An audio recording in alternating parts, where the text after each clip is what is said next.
Chapter 514. Minister Qin slowly walked out of the Hall of Diligent Government. A middle-aged man followed half a step behind him. Only 10? Isn't that too few? Chen Chong said with a frown. This time he represented the Chen family and a few other families. Regarding the matter of the academy's enrollment, Supervisor Li Yi could do whatever he wanted, but His Majesty had to give them an explanation. The extra 10 places were an explanation. All the officials and nobles in the court add up to only 34 people. 10 is not a small number. Minister Qin shook his head and asked, "How is His Highness these days?" "I just saw him yesterday," Chen Chong said.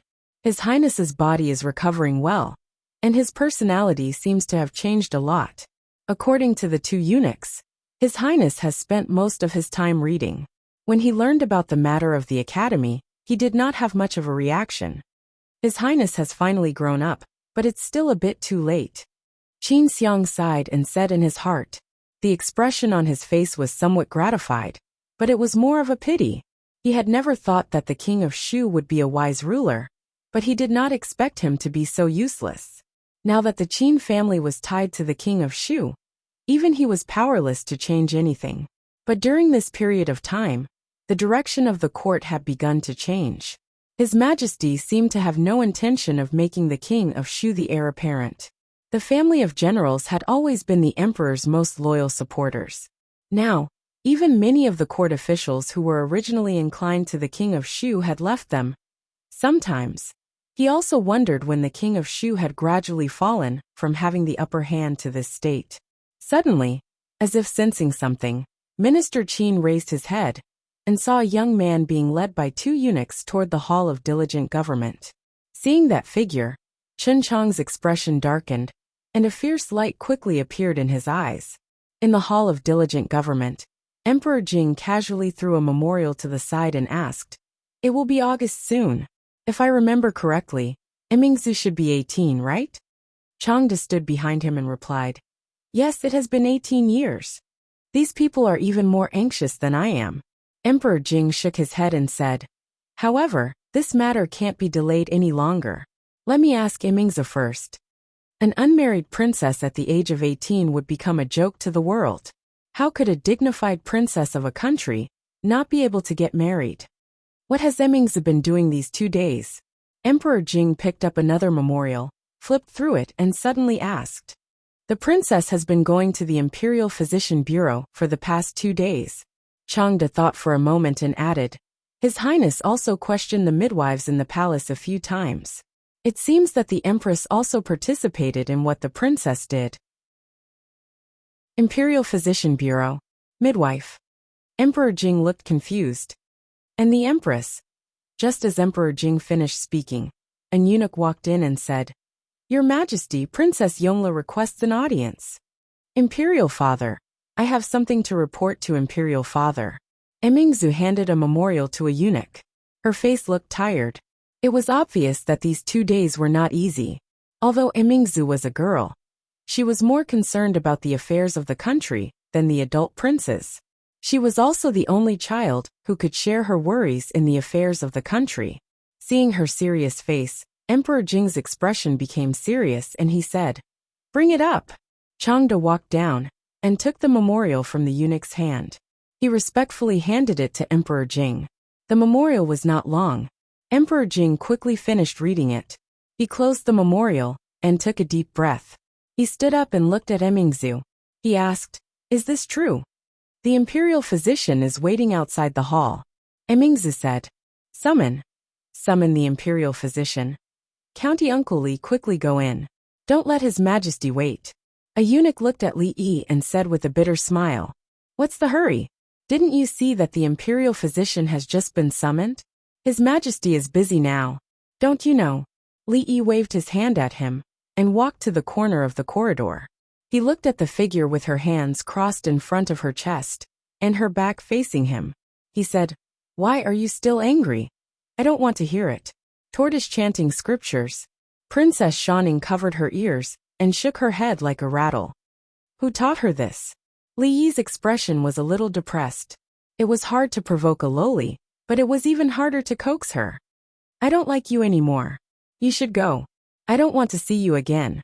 The proud loli finally put down her hand and said while wiping her tears. Seeing that there were still tears in her eyes, Lee felt a little guilty in his heart. She was just an 11-year-old child. What did an 11-year-old child know? She might just be gluttonous and playful. She might have developed a trace of dependence on him. Who could take her to do these things? This was just a little girl's fantasy. Wouldn't it be too cruel to let her dream be shattered like this? How about I take you to go shopping today? Lee asked tentatively. The proud loli was unmoved. Go to see a play? Legend of the White Snake, Journey to the West, The Cowherd and the Weaver Girl? Princess Shining twisted her body and turned her head to look at him with a pair of red and swollen eyes. She said, You have to apologize to me. Finally she spoke. Lee felt relieved and said, I'm sorry. It's all my fault. Then he was a little depressed. What was wrong with him? Pa. The proud loli slapped the wall and looked at him. With a fierce face she said, Do you think a simple sorry is enough? Lee looked at her in a daze. Could it be that all women, regardless of age, learned this trick without a teacher? He squatted down and said, Then tell me, what do you want? I want tanghulu. I want shiji lang. I want chocolate. I want ice cream. I want white rabbit. The proud loli counted with her fingers and said, Oh right, I want Barbie dolls too. Lee looked at her teary eyes and tried hard to recall something. He couldn't help but doubt his life. He was actually tricked by an 11-year-old girl? Your Majesty, Her Royal Highness is not wrong at all. In our Jing Kingdom, women giving birth is like walking through the gates of hell. Therefore, 3 out of 10 women die. The younger they are, the more dangerous it is. It is said in the canon of internal medicine that when a woman is 14 years old, her conception meridian will be unblocked and her Taichung meridian will flourish. That means that after a woman is 14 years old, she will have the ability to give birth. However, if she breaks her yin too early, it will hurt her blood. The best age for giving birth has to be delayed. The explanation of the imperial physician Lu Jimin was very thorough. However, the number on the memorial in Emperor Jing's hand was even more shocking. When a woman gave birth at the age of cardamom, there was a 40% chance that she would die. If it was delayed for a few years, it would be reduced to less than 10%. Thinking of so many innocent women dying every year in the imperial court, Emperor Jing looked at Lu Jimin and said angrily, Since you know this, why didn't you report it earlier? What is the imperial physician doing? The imperial physician, Lu Jimin, hurriedly bowed and said, Your Majesty, if Her Royal Highness had not come to the imperial physician's office to investigate, I would not have realized this. I have failed in my duty. Please punish me. At this time he could only say this. It was rare for a woman to die because of dystocia when she was in her prime. However, for various reasons, the country was always developing the population. How could they let a woman wait until she was 20 years old to get married? If he justified this, wouldn't it mean that the culprit of all this was His Majesty? 40%, 40%. Emperor Jing murmured a few words and shook his head. He said, It's too high. Can't the imperial physician's office think of a way to reduce the casualties during childbirth? Delaying a woman's marriage age involved too many things. It was not just a matter of an imperial edict. In contrast, Emperor Jing hoped to solve this matter from other aspects. Lu Jimin thought for a moment and said, Can you allow me to consult County Uncle Li about this matter? Only then did Emperor Jing remember something. He waved to a servant at the entrance of the hall and asked, Where is Li Yi? Why hasn't he arrived yet? Your Majesty, the servant looked bitter and said, County Uncle Li is coaxing Princess Shining outside. Chapter 515. Give birth. Li Yi looked at Emperor Jing in surprise and shook his head repeatedly. This official doesn't know how to do this. Emperor Jing glared at him and said, No one asked you to give birth. I ask you, is there any way to reduce the possibility of women dying from childbirth? Li Yi thought for a moment and said, A woman's pelvis is fully developed after the age of 20.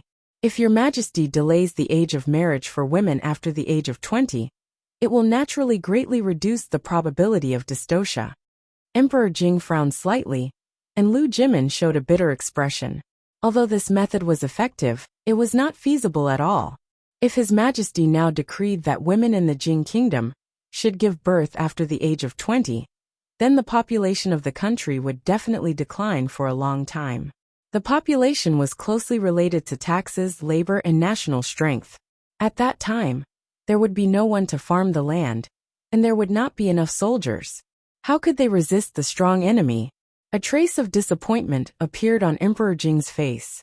The population was closely related to the strength of the country. Not only him, but all the civil and military officials would not agree to delay the age of marriage for women after the age of 20. This would shake the foundation of the country. He looked at the young face, and finally realized that Li Yi was only 20 years old. Even though Li Yi had solved his worries many times, he was not omnipotent, and did not even know about women's childbirth. Is there really no other way? Emperor Jing sighed. It was impossible to delay the age of marriage for women until the age of 20, but it was not impossible to delay it for a few years, although there would be some resistance. Since he already knew about this, he could not sit back and do nothing. Of course there is. Li Yi thought to himself.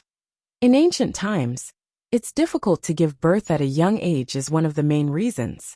However, there are other factors as well. Malnutrition, inadequate hygiene, unprofessional midwives. There are too many reasons. Do you have gynecology and obstetrics? Do you know what obstetrics and nursing is? Do you know what midwifery is? Do you know the 200 nutritional recipes for pregnant women? You don't even know these. If this was in the future, the pregnant woman's family could kill a midwife with one punch if they dared to ask whether to save the mother or the child. Just now he sighed in vain. Emperor Jing covered his chest, and his breathing was slightly rapid. How long had it been since he had this impulse to hit someone? Speak. He squeezed the word through his teeth. Pay attention to hygiene, pay attention to disinfection, avoid puerperal fever and umbilical cord infection. Focus on training midwives and ensure that they are certified. Crack down on illegal midwives.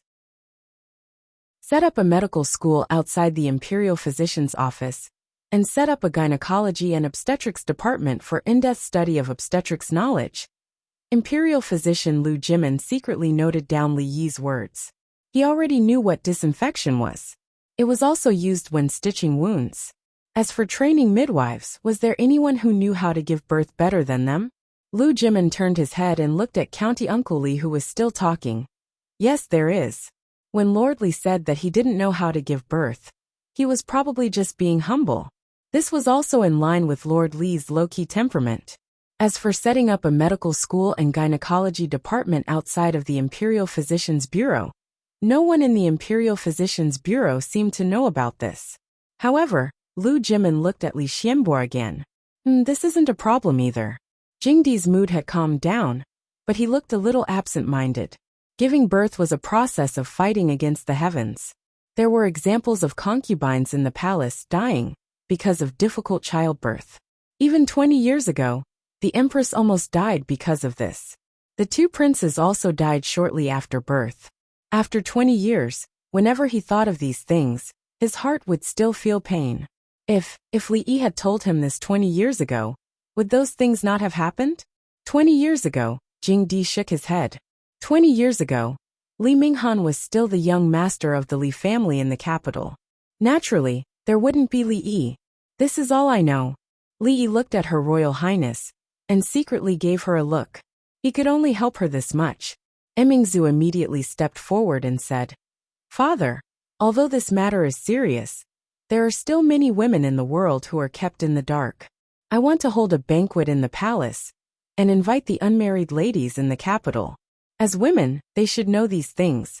Jingdi thought about it and said, You can discuss this matter with your mother. After all, it was a woman's matter. It was more appropriate for the empress and the eldest princess to come forward than for him, an emperor. It was not difficult to propose a solution. The difficult part was to implement this method and make everyone accept it. Li Yi couldn't handle this matter, so he could only hand it over to Her Royal Highness. For all the women in the world, this was a great merit. Her Royal Highness was already very famous in the capital. If this matter was done, she would immediately receive the support of all the women in the capital and even in the world. She would become the woman behind all the women. And he would silently be the man behind all the women besides, doing perfume, underwear, cosmetics, sanitary napkins, and so on could also be regarded as a contribution to the majority of women. Right? Jingdi really couldn't suppress the doubts in his heart. He looked at Li Yi and asked, I am very curious. Why do you even know about women's childbirth? Li Yi thought, you don't care if I know or not. I know a lot of things. Can you know all of them? Your Majesty, this is because one year, in a bitter winter, the north wind was biting cold, and the snow blocked the mountain. A white-haired old man fell at the door of County Uncle Li's house. According to my guess, the old man who taught County Uncle Li medical skills should be a hidden famous doctor. He passed on cardiopulmonary resuscitation and wound suturing skills to County Uncle Li. It's a pity that this doctor didn't leave other works. The imperial physician Lu Jimin knew this story, so he immediately said in a regretful tone. Jingdi waved his hand.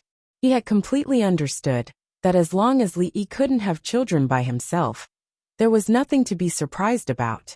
Thinking of another thing, he looked at Li Yi and said, regarding the enrollment of the college, I can't be as reckless as you.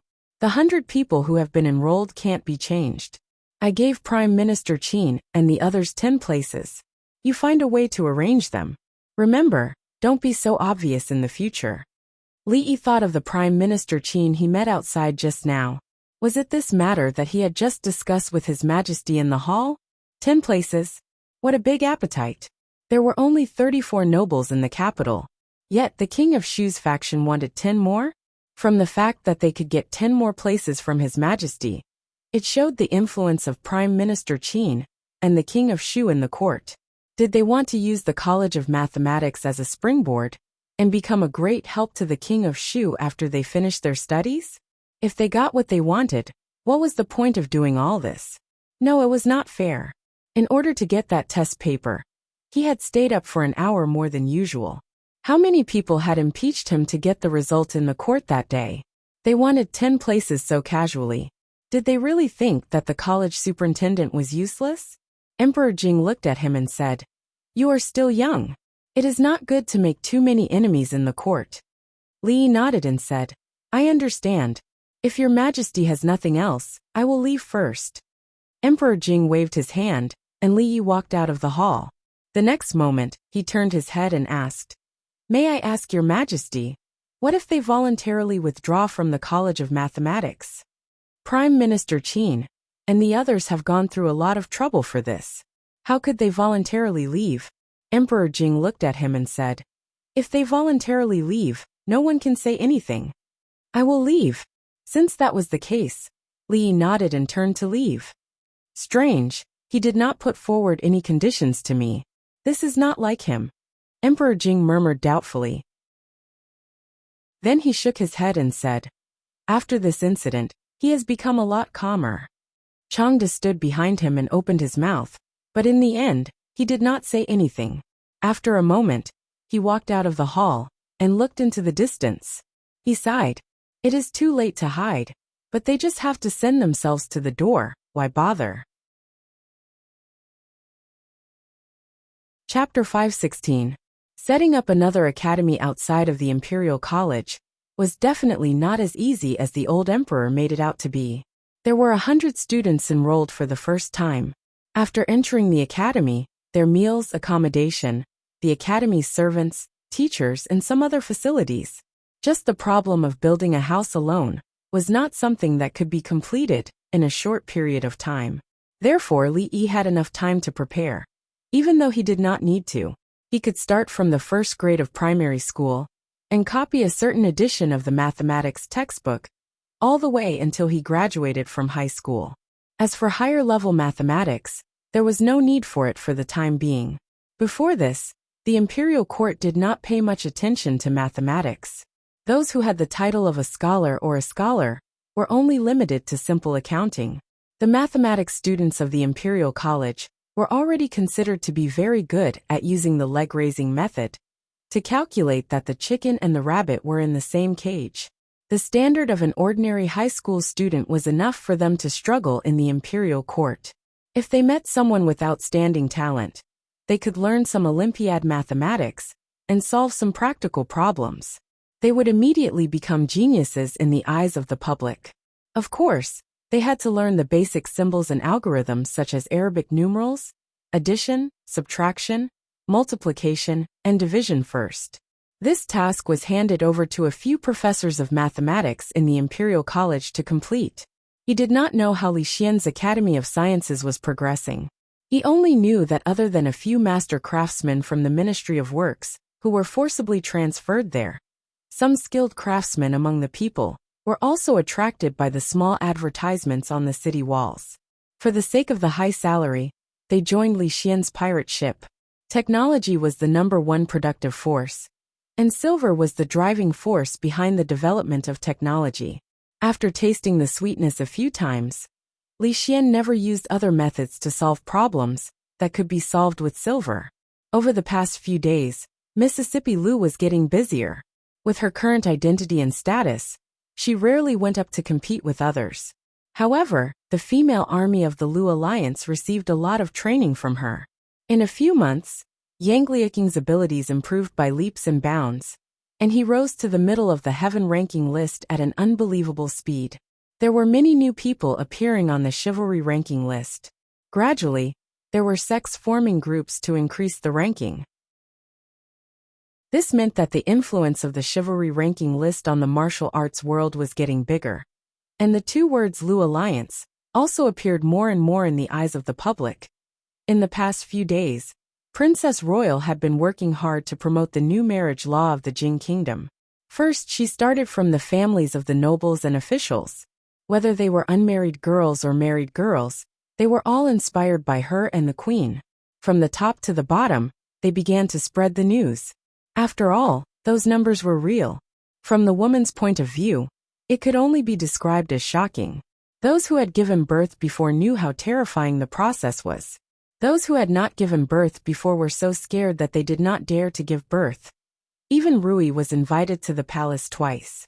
When she came back and talked to Li Yi about this matter, she was obviously not in a good mood. Women are really fighting against the heavens when they give birth. After mother gave birth to Rui, her health deteriorated day by day.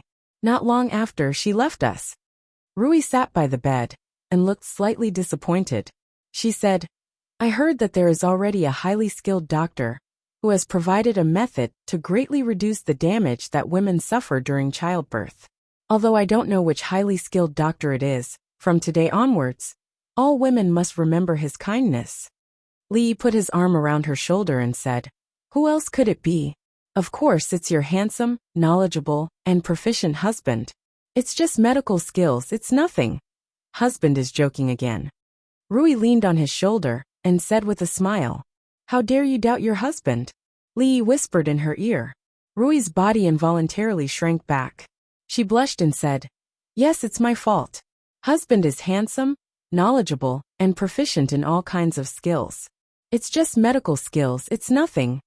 Li Yi was very satisfied with her performance. So what if she was a grandmaster? Grandmasters were also ticklish. What Rui was most afraid of was him whispering into her ear. After mastering this trick, she could defeat a grandmaster with a raise of her hand and look down on the martial world. "Husband." She suddenly opened her mouth, and her voice was as soft as a mosquito. "So it's best for me to give birth in 2 years." Li was still curious about why she suddenly became shy. He heard her words and said, "Yes, we can wait for 2 years. But now we can familiarize ourselves with the process. Husband, it's still daytime." "So what if it's daytime?" "The law of the Jing Kingdom doesn't stipulate that we can't give birth during the day." "Husband, someone is coming." "You still want to lie to me. Rui will only come back at night. Xiao Huan just went to the street with them. Who else can come here?" "Husband, someone is really coming." There was a knock on the door. Li Yi walked over in embarrassment and anger. He opened the door and saw a figure standing there. The Princess Royal was busy these days and had no time to come out. He didn't know what magic potion the proud Lolita had fed Emperor Jing, but he actually allowed her to stay outside the palace for a short time. Of course, the premise was that she had to be with Yongning, which meant that she had to stay here. Li Yi would rather not have this premise. What now? Li Yi looked at the proud Lolita helplessly. Since she came, he didn't even have time to go to the toilet. Wasn't she playing with Yong Ning in the room just now? Why did she come out again? Aye. The proud Lolita's face was pale, and her voice was trembling. She looked at Li Yi and said, You come with me. Seeing her like this, Li Yi was shocked. What was going on? What could have scared her to this extent? Could it be that someone was bullying her? Impossible. She was the only one who could bully others here. Who could bully her? The proud Lolita pulled Li Yi's sleeve and took him to her room. She closed the door and turned around. She couldn't control herself anymore and burst into tears. I'm going to die. The proud Lolita cried very sadly. She was heartbroken, and her face was full of tears. Li Yi was really worried that a few old men in gray clothes would break the door and punish him on the spot, as a criminal who molested the princess. What happened? Don't cry. Tell me slowly. Li Yi squatted down and wiped away her tears. The proud Lolita sobbed for a while and choked. I'm bleeding there. Am I going to die? I haven't eaten ice cream yet. I haven't eaten cake yet. I haven't married you yet. Stop. She was still thinking about eating at a time like this. Li Yi looked at her and asked doubtfully, Where is it bleeding? Did you fall on the slide? Let me see, where did you fall? The proud Lolita's pale face suddenly flushed. She pointed at her skirt and said, There. Li Yi's gaze followed the direction she pointed. After a moment of shock, he only felt his vision go black and fell backward. She almost scared me to death. It was just the first time a girl met a relative in her life. She was about to turn from a little girl to a big girl. Rui, you come in for a moment. A moment later, Li opened the door and helplessly waved at Rui, who was standing in the yard. The proud Lolita hid behind him. The red clouds on her pretty face burned all the way to her ears. Chapter 517. It was not surprising that girls in this era lacked certain aspects of education. In fact, even after thousands of years, this aspect was still a taboo for children that could not be easily touched. Li Yi just told the proud Lolita that this was something that a girl must experience in her life and would not die. He didn't tell her more details. He didn't have the idea of universal education for children in the Jing Kingdom. It should be known that this was also a controversial issue in the 21st century. Universal sex education here. Unless you plan to be the enemy of the whole world. Even when the princess called for women to delay the marriage age for 3 years, countless old stubborn people opposed it. Tell the children how they were born. Even the coffins of those dead old stubborn people would not be able to hold them down. However, after such a thing happened, the proud Lolita had to go back to the palace, which made Li Yi feel relieved. Finally, he could get rid of this little witch and have a few days of peace. So he had time to pay attention to some other things. Miss Zheng's underwear seemed to have made a lot of progress, but unfortunately, she didn't let him see it. She didn't let him see it when she was wearing it, or when she was taking it off. Li Yi went to her room twice, but he didn't even enter her door. He didn't know what sin he had committed in his previous life to meet such an employee, who was even more arrogant than the boss. Anyway, he didn't plan to show himself in this business. If the matter of a dignified county uncle selling women's underwear was spread out, he wouldn't be able to stay in the capital in the future. On the other hand, everything was going smoothly at the brothel. Old Man Sun seemed to be radiating the second spring of his life. He was full of energy and could not be stopped. Even Li Yi was afraid to look at him. If something happened to him due to exhaustion, who would develop the brothel? Wan Ruoqing was now recuperating, which was forced by Li Yi. Xiao Zhu's task every day was to watch her, and not let her stay in the brothel for more than an hour. She only needed to participate in the decision-making of some important matters. Even in the capital, Wan Ruoqing and Zheng Zimo were considered rich. As elders, their monthly dividends were more than enough for an ordinary family to live off for a lifetime. However, the two of them didn't care at all. They were still squeezed in this small yard. Li Yi bought the neighboring yards and gave them all to Zheng Zimo as a workshop. The female workers inside were also from the brothel. They knew each other well and had a strong sense of confidentiality. Two women who were stronger than Fong stood at the door, but the boss didn't let them in. Now that he thought about it, his original idea had already been mostly realized. All he needed now was time. Today, he had to go to the palace to discuss with Liu Jimin about the establishment of the medical school. Her Royal Highness was fighting on the front line to save her fellow women. As the man behind her, of course, he couldn't drag her down. He needed to teach Liu Jimin about the theory of obstetrics and gynecology. Of course, because of the lack of the instruments in the future, he didn't have much to teach. He mainly taught about midwifery and sterilization. There was another important thing.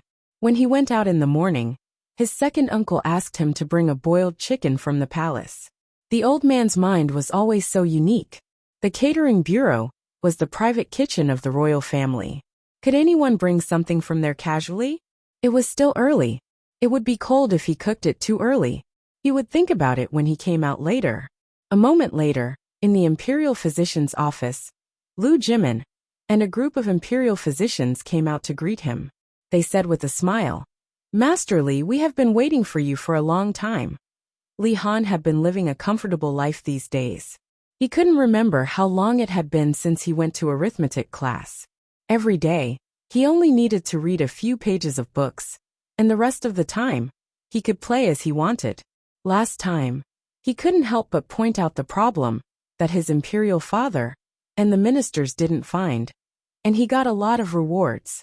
Although they were kept by his imperial mother said that when he grew up, she would return them to him untouched. Everything was good. He just envied Yong Ning and imperial sister Shanning, who could go outside the palace to play. Last time, he used a pearl to exchange for a few picture books from imperial sister Shanning. The monkey playing with a stick was much better than the naked people fighting in a hole in the wall that he accidentally found last time. He had finished reading those picture books. 5 pearls for 4 days or 4 pearls for 3 days. Liemo, that guy actually chose the latter. It was really funny. If teacher knew, it would be strange if he didn't scold him. He learned it for nothing. It would be great if he could go out of the palace. Imperial sister Shanning said that there were a lot of fun things that he hadn't played before. Your Highness Prince Jean, have you finished reading that book? A voice suddenly sounded behind him. Prince Jean shivered and slowly turned his head. When he saw the figure standing behind him, he stammered, "Yes, sir. There are still a few pages that I haven't read." "And take your time. There's no hurry." Li nodded. He had to admit that there were still geniuses in this world. Prince Jean said that there were still a few pages that he hadn't read, which meant that he had already understood the previous pages. It had only been a few days. This speed was actually very scary. Li Han nodded in a daze. He felt flattered. Teacher was actually so kind today. Li looked at him and asked, "Do you know that His Majesty wants the princes to study in the Mathematics Academy?" Prince Jean nodded. "Learn addition and subtraction within 10 with them?" Li asked again. Prince Jean nodded again, but then shook his head violently. He had stopped learning addition and subtraction within 10 months. It was childish. In his opinion, there was nothing more childish than addition and subtraction within 10. "How about you teach them?" Li guided him patiently. Teach who?" Prince Jean asked. Perhaps the teacher was unexpectedly gentle today, so he asked. Li looked at him and said, "Consider them the new students of the Mathematics Academy." Prince Jean was stunned for a moment. Then he shook his head repeatedly. "No, I can't. How can I teach others? It's too difficult." Although Prince Jean was only a 10-year-old child, he had no problem teaching students who had never been exposed to the new mathematics. "Is it difficult?" Li looked at him and asked. "Compared with the book you are reading now, which one is more difficult?" "It's difficult to teach others," Prince Jean said hesitantly. "How difficult?" Li couldn't give up on this little fatty. He didn't plan to be a supervisor of the academy for the rest of his life. When Prince Jean was able to take charge, he could retire in peace. However, according to the current situation, the little fatty still had a long way to go before he could take charge of the academy. "It's difficult," Prince Jean said while gritting his teeth. "Fatty must die. It may be heavier than Mount Tai or other mountains." Li patted him on the shoulder and said, Which mountain do you want it to be heavier than? Mount Tai or other mountains? What's the difference? Prince Jin's fat face showed some confusion. Mount Tai is the head of the 5 mountains. It's heavier than other mountains. Li looked at him and said, there are valuable deaths and useless deaths. Besides, I'm not asking you to die. Think about it. If you become a teacher, you will be the superintendent of the Mathematics Academy, and you will decide how many little red flowers you will get. If anyone disobeys you, you will beat him with a board. If you don't like someone, you will give him a hard time. If I don't like someone, I will give him a hard time? Prince Jin's eyes lit up. You are the superintendent of the Mathematics Academy. Everything is up to you. You can give people a hard time, even if they are teachers of the Mathematics Academy. Li nodded. Prince Jin looked up at Li Yi with a strange light flashing in his eyes. Okay. Chapter 518. You are worth teaching. Li Yi was very satisfied with the little fatty's performance. He patted him on the head and said, today, I will have the textbooks you will be teaching sent to the palace. You should familiarize yourself with the content in the next few days, and think about how to teach them. Monarch Jin raised his head and asked expectantly, can I really be the superintendent? You are a prince and a teacher of the School of Mathematics. As long as your mathematics skills are much better than others, who would dare to object to you being the superintendent? Li felt like a big bad wolf now. However, the name of superintendent did not sound good. It sounded like a eunuch in charge of the School of Mathematics. It was inauspicious. The mention of the word always reminded him of Changda's old face. Next time, he suggested to the old emperor that he should change the title of superintendent to dean. Superintendent? Monarch Jin nodded fiercely. I will. Li suddenly sniffed and asked, what's that smell? Monarch Jin was startled. Then, he waved the food box in his hand and said, I just got the poached chicken from the dining hall. I haven't had time to eat it yet. Poached chicken. Li looked at the food box in Li Han's hand and murmured, you are so fat at such a young age. How will you look in the future? As a teacher, he not only had to care about his students' studies, but he also had to care about their lives and health. Li touched Monarch Jin's head and said, in the future, you should exercise more and eat more fruits and less meat. Only with a strong body will you have the strength to learn more advanced mathematics. Monarch Jin looked at the teacher's back as he walked away. His hands were empty. The poached chicken that he pretended to be in the food box had flown away. He swallowed his saliva, and his face showed confusion again. Didn't I say that it's better to be heavier? In the political hall, Emperor Jing was expressionless. All the officials were silent. The Princess Royal Highness frowned, and a white-haired old man in front of the hall was spitting. Ridiculous, this is ridiculous. The old man's face was filled with anger. He waved his sleeve and said, obey your father at home, obey your husband when married, obey your son when your husband is dead. These are the 3. Marriage is an important matter. How can it be treated as a child's play? A girl not getting married at the age of 16 is an evil act that will shake the foundation of the country. Your Majesty, please reconsider. Emperor Jing remained silent, and the officials did not speak either. The entire court had clearly become the old man's one-man show. All the officials and generals in the court looked at each other, then at the old man who was still talking, and continued to remain silent. The Empress and Her Royal Highness the eldest princess asked for permission for the women to delay the age of marriage until after the age of 16. They also urged the Imperial Physician Bureau to do many things to reduce the possibility of a woman dying from a difficult birth. This matter had already spread throughout the entire capital. From the noble ladies to the common women, there was no one who was not grateful. Her Royal Highness the eldest princess had an unparalleled reputation among the women of the capital. Even they shuddered when they saw the statistics. Women giving birth was the gate of death. This was a well-known fact.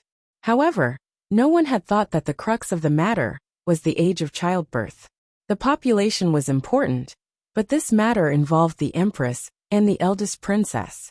Even the emperor seemed to have a tacit attitude, other than those highly respected scholars who dared to say anything.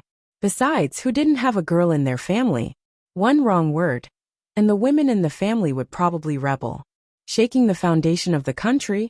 Isn't great scholar Han being too alarmist?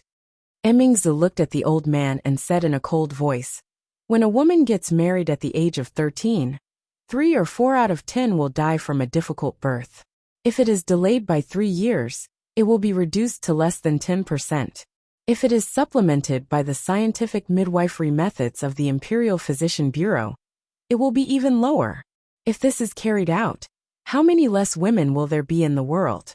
Besides, after this is carried out, it can also encourage women of the right age to have more children.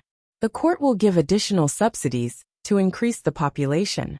How can this shake the foundation of the country? Because she knew that this matter would encounter a lot of resistance, Emingzu had already made preparations before entering the court.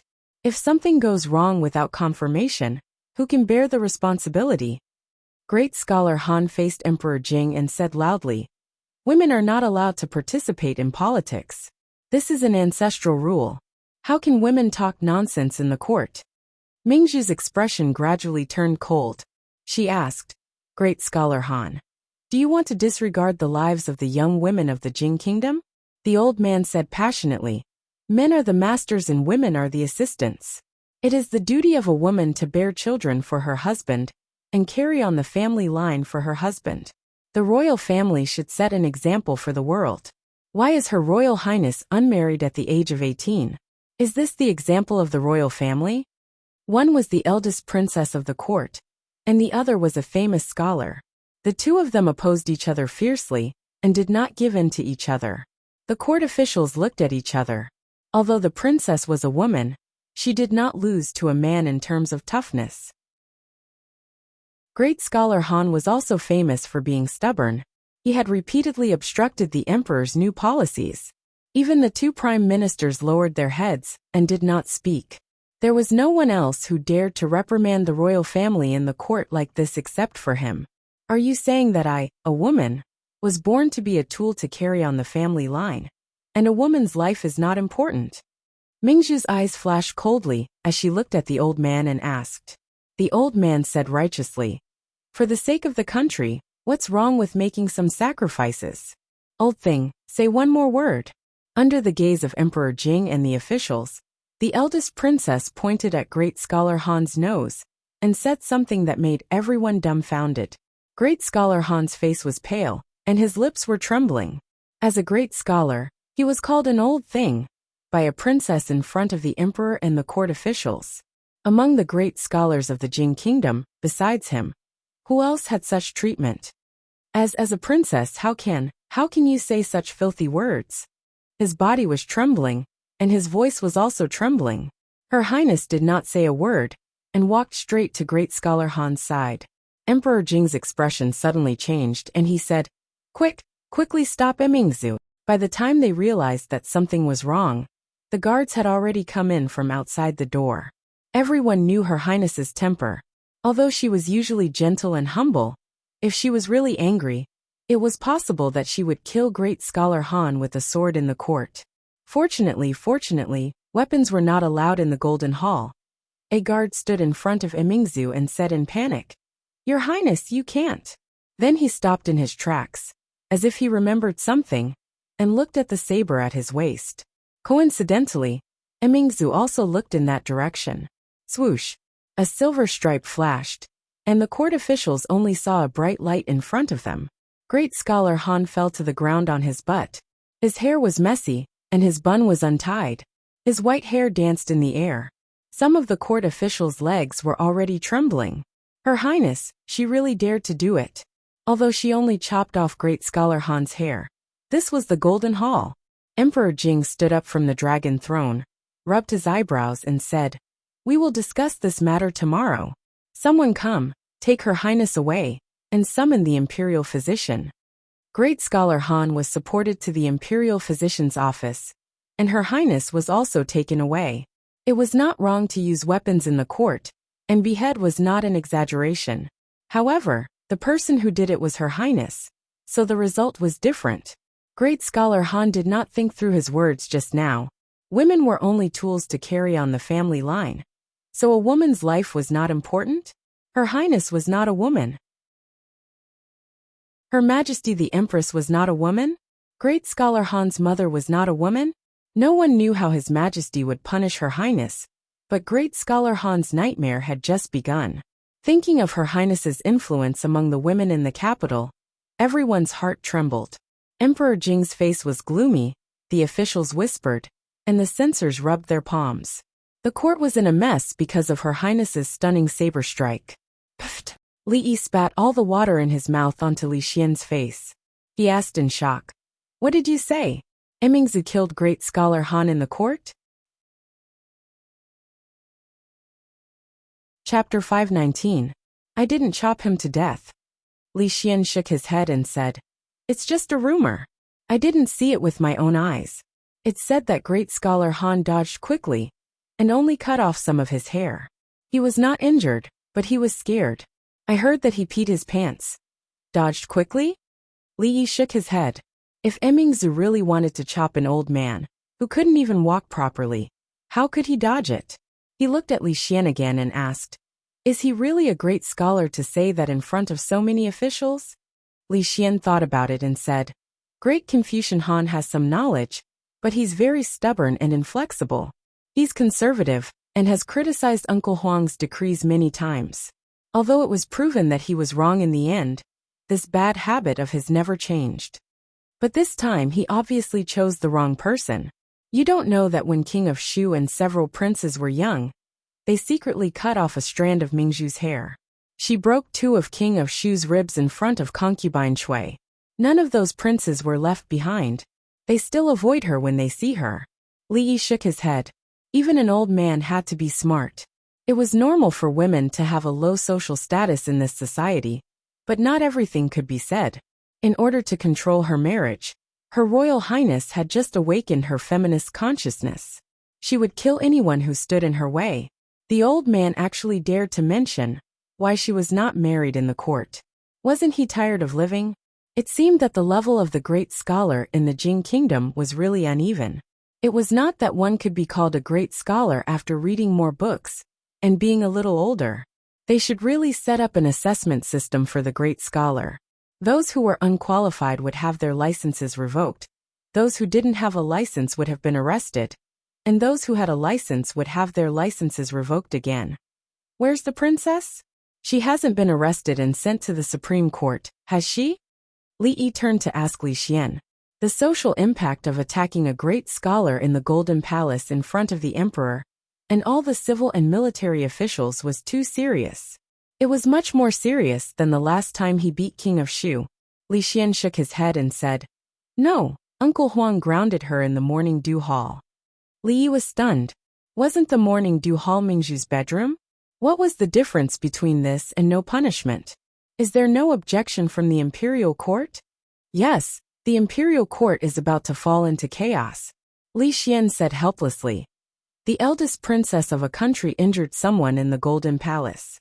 The imperial censors are going crazy. The memorials to impeach her are like snowflakes. So be it. Li Yi used his own experience to understand that the so-called impeachment was just a quarrel between some unimportant people. The final decision was still in the hands of the old emperor. Great Scholar Han had only peed, not died. What could the old emperor do to his daughter? I still have to think of something. Li Xian furrowed his brows and said, "Early this morning, the rumor that the princess killed a great scholar in the court spread in the marketplace. The people of Jingdo are all waiting to watch the show. If this continues, it will not be good for her. Once the rumor spreads, even Uncle Huang will not be able to blindly protect her." Rumor? Li Yi pursed his lips. The expression on his face was somewhat disdainful. For most of the people in Jingdo, today was still a very ordinary day. They woke up early and were busy. When they had time, they would go to the brothel to listen to the opera and songs. If they had the time, they would go to the brothel to relax. The girls in the jadeite courtyard were getting better and better at having fun. The way they dressed and the way they moved made one forget to go home.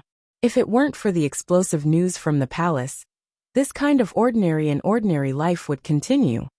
Her Highness the eldest princess attacked Great Scholar Han in court. Her Highness the eldest princess cut off Great Scholar Han's hair in the Golden Palace.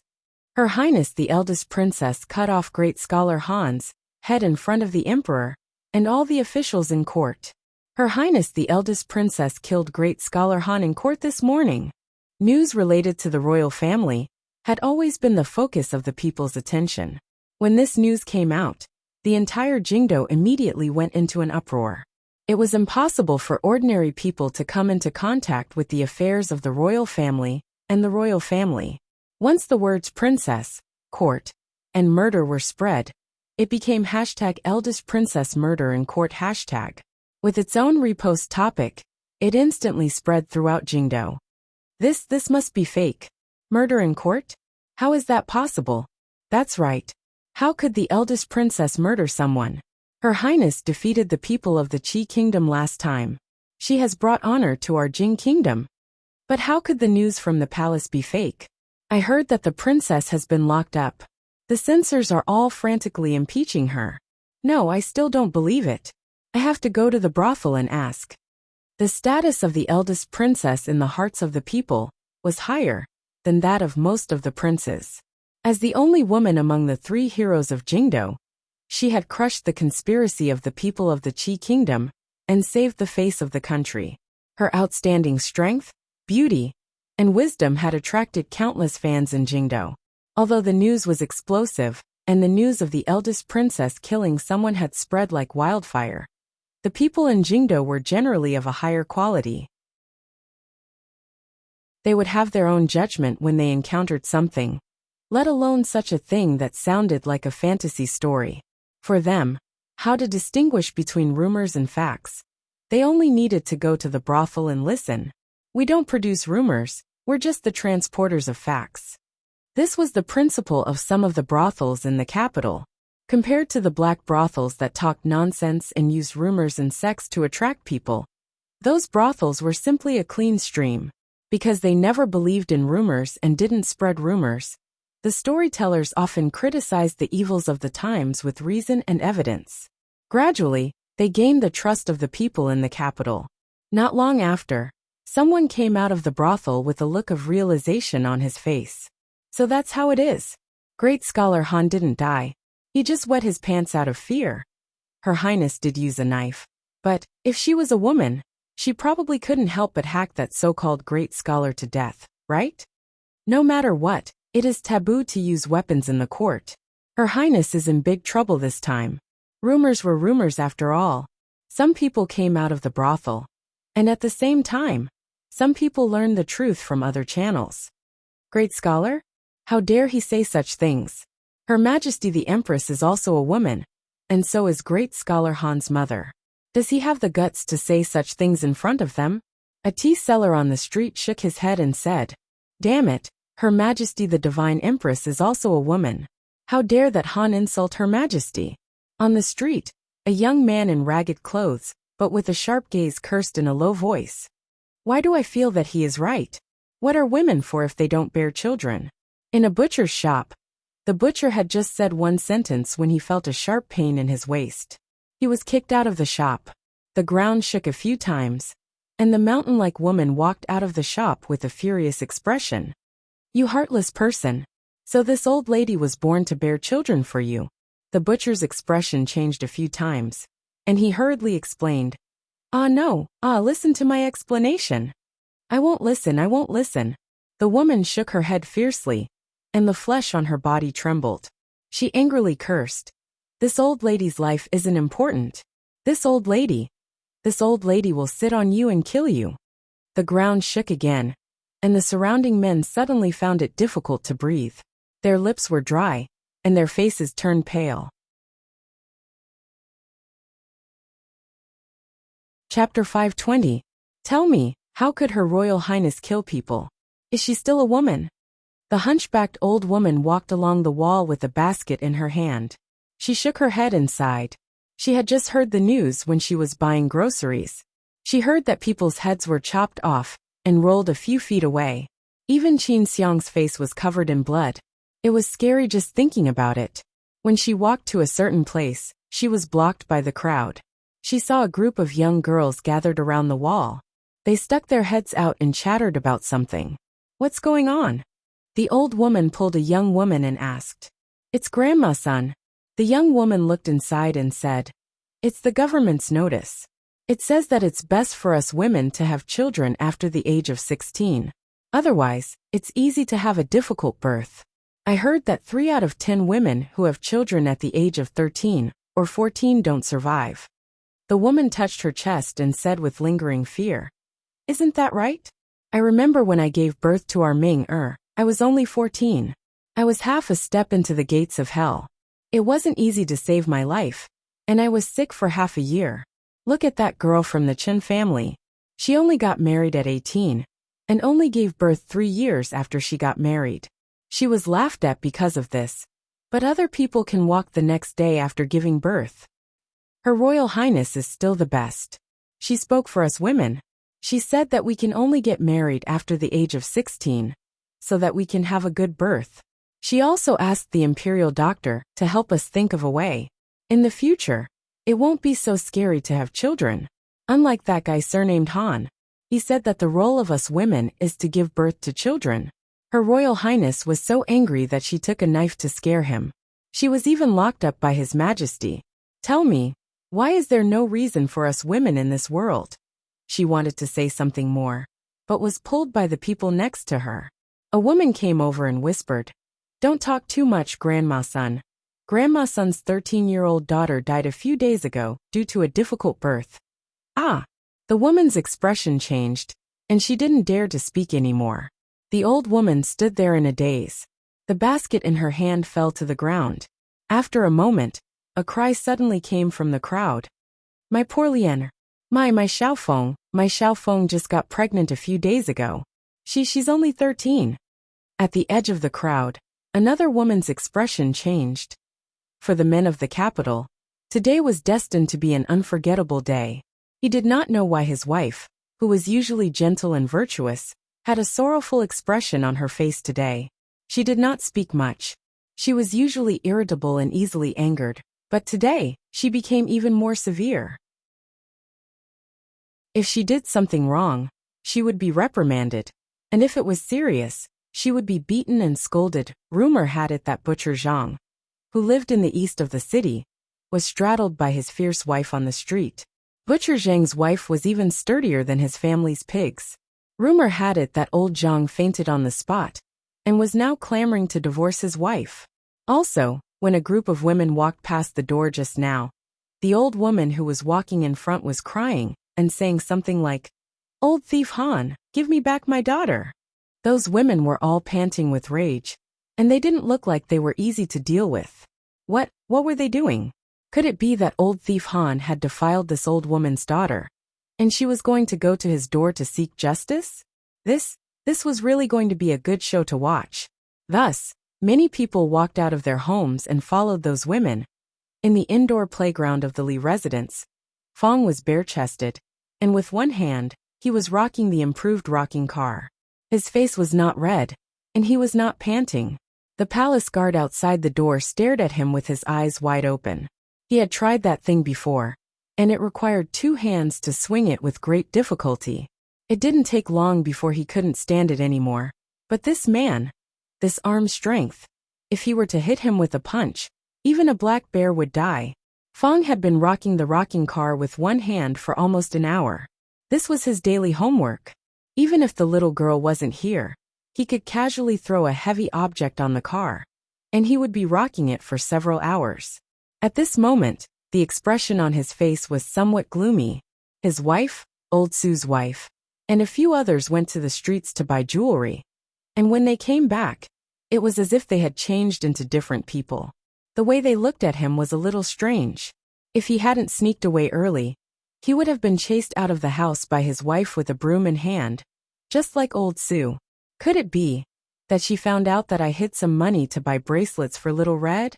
Just as Fong was panicking, a few servant girls in the residence also gathered together and whispered, I heard that women can only have children after the age of 16. Is that true? A servant girl gossiped.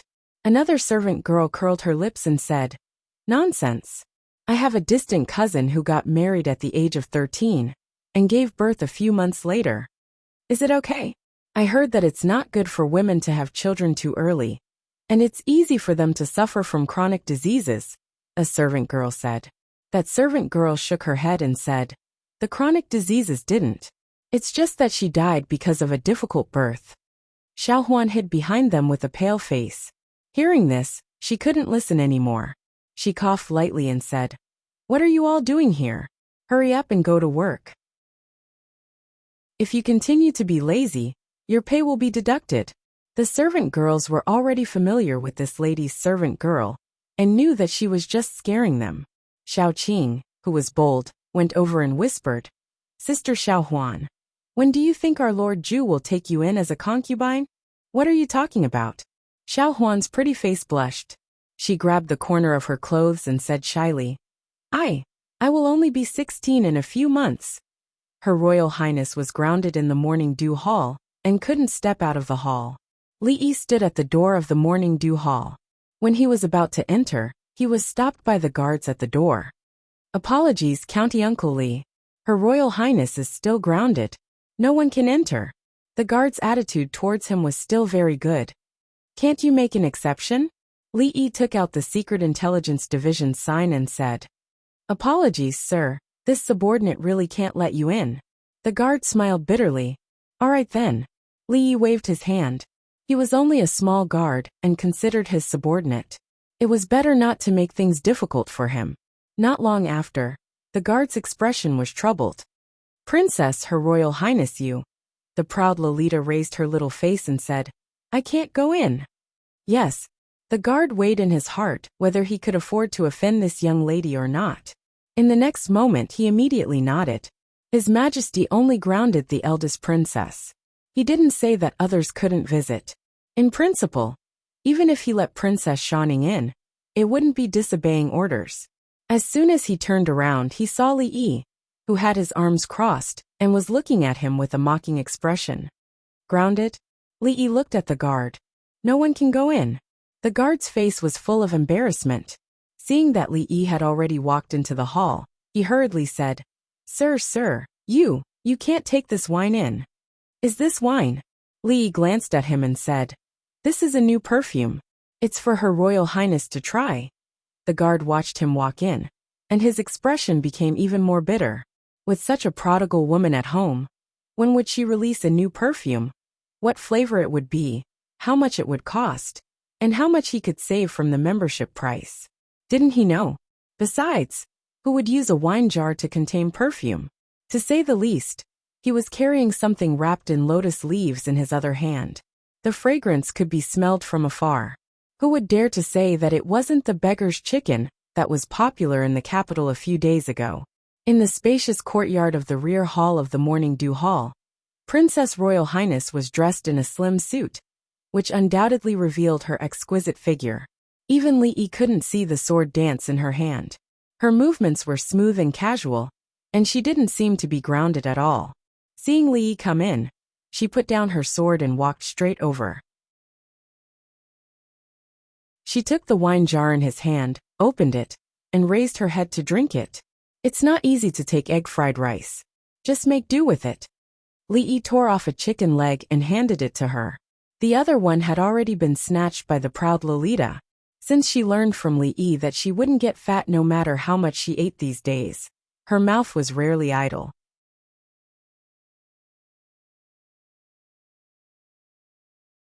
Chapter 521. Next time, bring egg fried rice. The princess was not satisfied with the combination of beggar's chicken and liquor. She raised her head and took another sip, then tilted her head and said to Li Yi, There won't be a next time. Li Yi thought to himself, what kind of taste is egg fried rice and liquor? He wiped the grease off his hands and said, Scholar Han fell ill, not because of you, but because of anger. Yesterday afternoon, nearly 100 women blocked the gate of Han's house. The leading old woman said that Scholar Han killed her daughter and sat on the threshold of Han's house and cried for 2 hours. Everyone in the capital knew about it. After what happened in the court spread, the gate of Han's house was splashed with feces, and the wall was painted with Old Thief Han, and traitor of the nation. Disregarding the lives of women, this alone can make his reputation plummet, and even his students have nothing to do with him. If it weren't for the intervention of the government, I'm afraid that even the gate of Han's house would have been torn down. Scholar Han fell ill last night. I heard that he almost couldn't breathe. The name of old thief Han has been confirmed. Now all the women in the capital are trying to ask His Majesty to pardon you. Li Yi told Emingzu all the developments from yesterday to today. The whole capital, from the government to the people, saw the power of women for the first time. It turned out that they were not as weak as they looked on the surface, and they also had the ability to stir up a storm. Li Yi did not expect this matter to have such a dramatic development. In fact, the brothel only told the people the truth. There was no embellishment, nor any artistic manipulation. The biggest effect was to let the people know the truth in the shortest time possible. Splashing feces at the door and spraying paint on the wall. Who came up with this idea? They didn't even need to be taught. Women had always been a weak group, and were bound by women's morality. Not to mention marriage, many people didn't even have freedom. Of course, there were some fierce women, but in general, it was a fact that women were weak. And this was also a tradition for thousands of years. It was determined by productivity. Men were noble, and women had to lower their heads and serve their husbands and children for a lifetime. Perhaps even most women themselves thought so. This concept had not been completely reversed, even in the later generations where men and women were equal. However, where there was oppression, there would be resistance. Especially after being oppressed for a long time. When the resistance came, it would be especially intense. It wasn't easy for someone to stand up for women. All the women had been hoping that the princess would really do something for them. After being stirred up by great scholar Han, everyone's anger erupted. Hundreds and thousands of years of repression erupted, and something called women's rights began to awaken. Now that things had developed to this point, it was no longer just a matter of early marriage. Emingzu put down the wine jar and wiped her mouth in a magnanimous manner. Having such a stubborn old man in the imperial court will only bring more harm than good. At this moment, the imperial court is probably in an uproar. Not only the ordinary women, but the women of the noble families are also complaining. They are all going to the empress to remonstrate. Some of the concubines even reported the matter to the empress dowager. Even the empress dowager, who has been cultivating Buddhism for a long time, specially sent a decree to ask His Majesty. Li looked at her and said, "If this continues, I'm afraid it won't end well." This was all what Li Yi heard on the way here. It was already a big matter to use a knife against an official in the imperial court, and it involved the eldest princess. Coupled with the chaos of the Han family yesterday, it would be a wonder if the imperial court was peaceful today. Did you really not do what happened to the Han family? The eldest princess glanced at him and said. Li Yi was stunned for a moment and said angrily, "Do I look like that kind of person? It doesn't matter. I'm not blaming you." Her Highness patted his shoulder and said, "It's all that Han guy's fault." Thank you. Li Yi's guess was right. Today the imperial court was indeed not peaceful. It was not only Emperor Jing who had a headache. Now that things had developed to this point, the officials also felt a headache.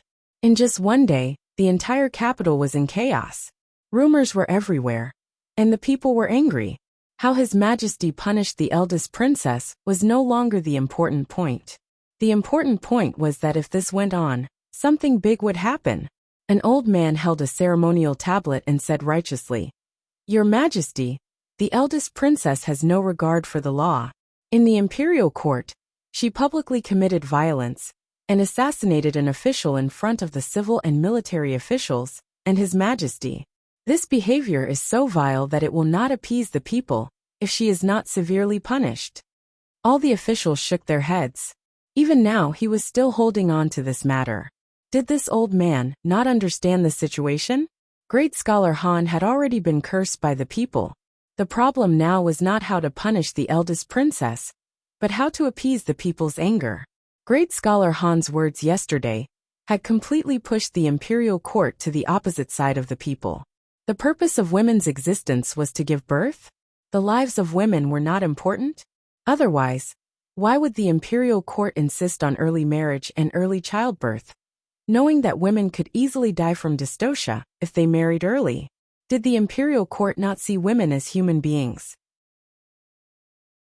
No one could take the blame for this.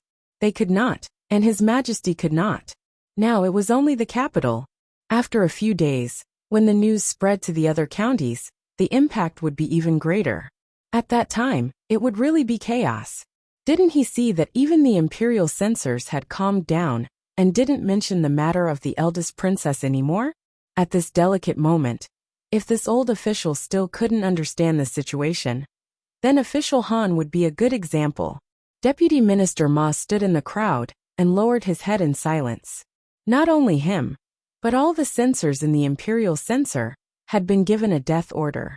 Today, in the imperial court, they were not allowed to mention the eldest princess again. He knew the situation in the capital better than anyone else. After this matter, great scholar Han's reputation could be said to be ruined.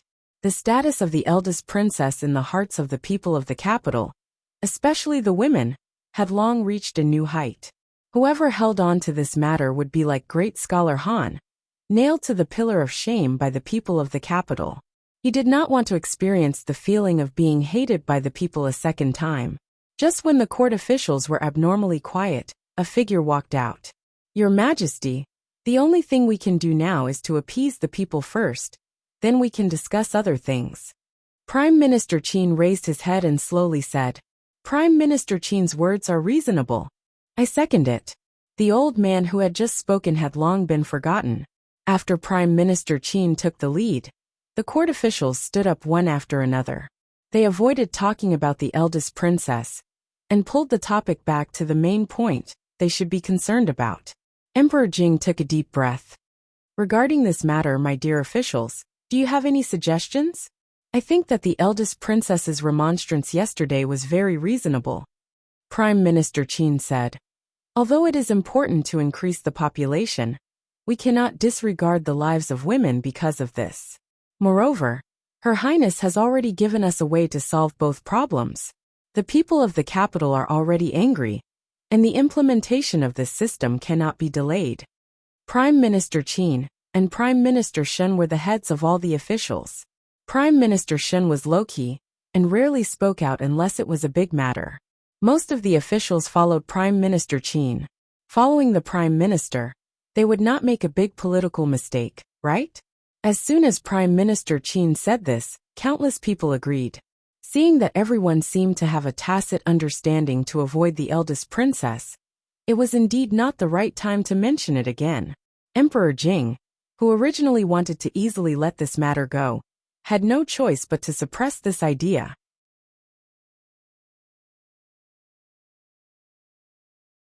Chapter 522. In the morning dew hall, when the arrogant Lolita tore off a small piece of chicken and insisted on stuffing it into Li Yi's mouth, Li Xian strode in, and his face did not look very good. How's the situation in the court? Li Yi looked at him and asked. Li Xian was not surprised to see Li Yi here. He said with a slightly angry tone, postpone the age of marriage for women to 16 years old, encourage women of the right age to have more children, urge the Imperial Physician Bureau to improve the method of midwifery, and train professional midwives. These are settled, and will be implemented soon. Li Yi thought that in this way, with the help of this trend, he could open a high-end confinement club in the capital. Wouldn't he make a lot of money? However, these things that Li Xian just said were what Her Royal Highness wanted to do. There was no reason for the court to implement the policy. Li Xian still had the same expression. Li Yi thought for a moment, looked at him and asked, the princess's house arrest? Li Xian said angrily. No one has mentioned it for the time being. I'm afraid that when this storm is over, they will still not give up easily. Her Royal Highness took great credit for this matter. In the final analysis, it was also because of this matter that Her Royal Highness almost hacked great scholar Han to death in the court. It was a major event related to the people's livelihood, and it was decided in this way. However, it was a bit like burning the bridge after crossing the river. But thinking about it, it was normal. After all, Her Royal Highness was the first to hack people in the Golden Hall with a knife. It was unprecedented, and probably no one would do it in the future. If they did not punish her severely, and someone followed her example in the future, wouldn't the officials' heads be hung on their belts when they went to the court? In this case, I can only add more fuel to the fire. Li Yi stopped the arrogant Lolita from stuffing the chicken, but into his mouth and thought so. What do you think about this matter? Li Xian sat down and looked at Li Yi and asked. Mingzhu's expression did not change, but her eyes were looking at him as well. As one of the three pests of the capital, the three heroes, the most sinister and cunning among the three heroes of the capital, Li Yi thought for a bit, looked at Mingzhu, and said seriously, how about I bring you a bowl of egg-fried rice next time?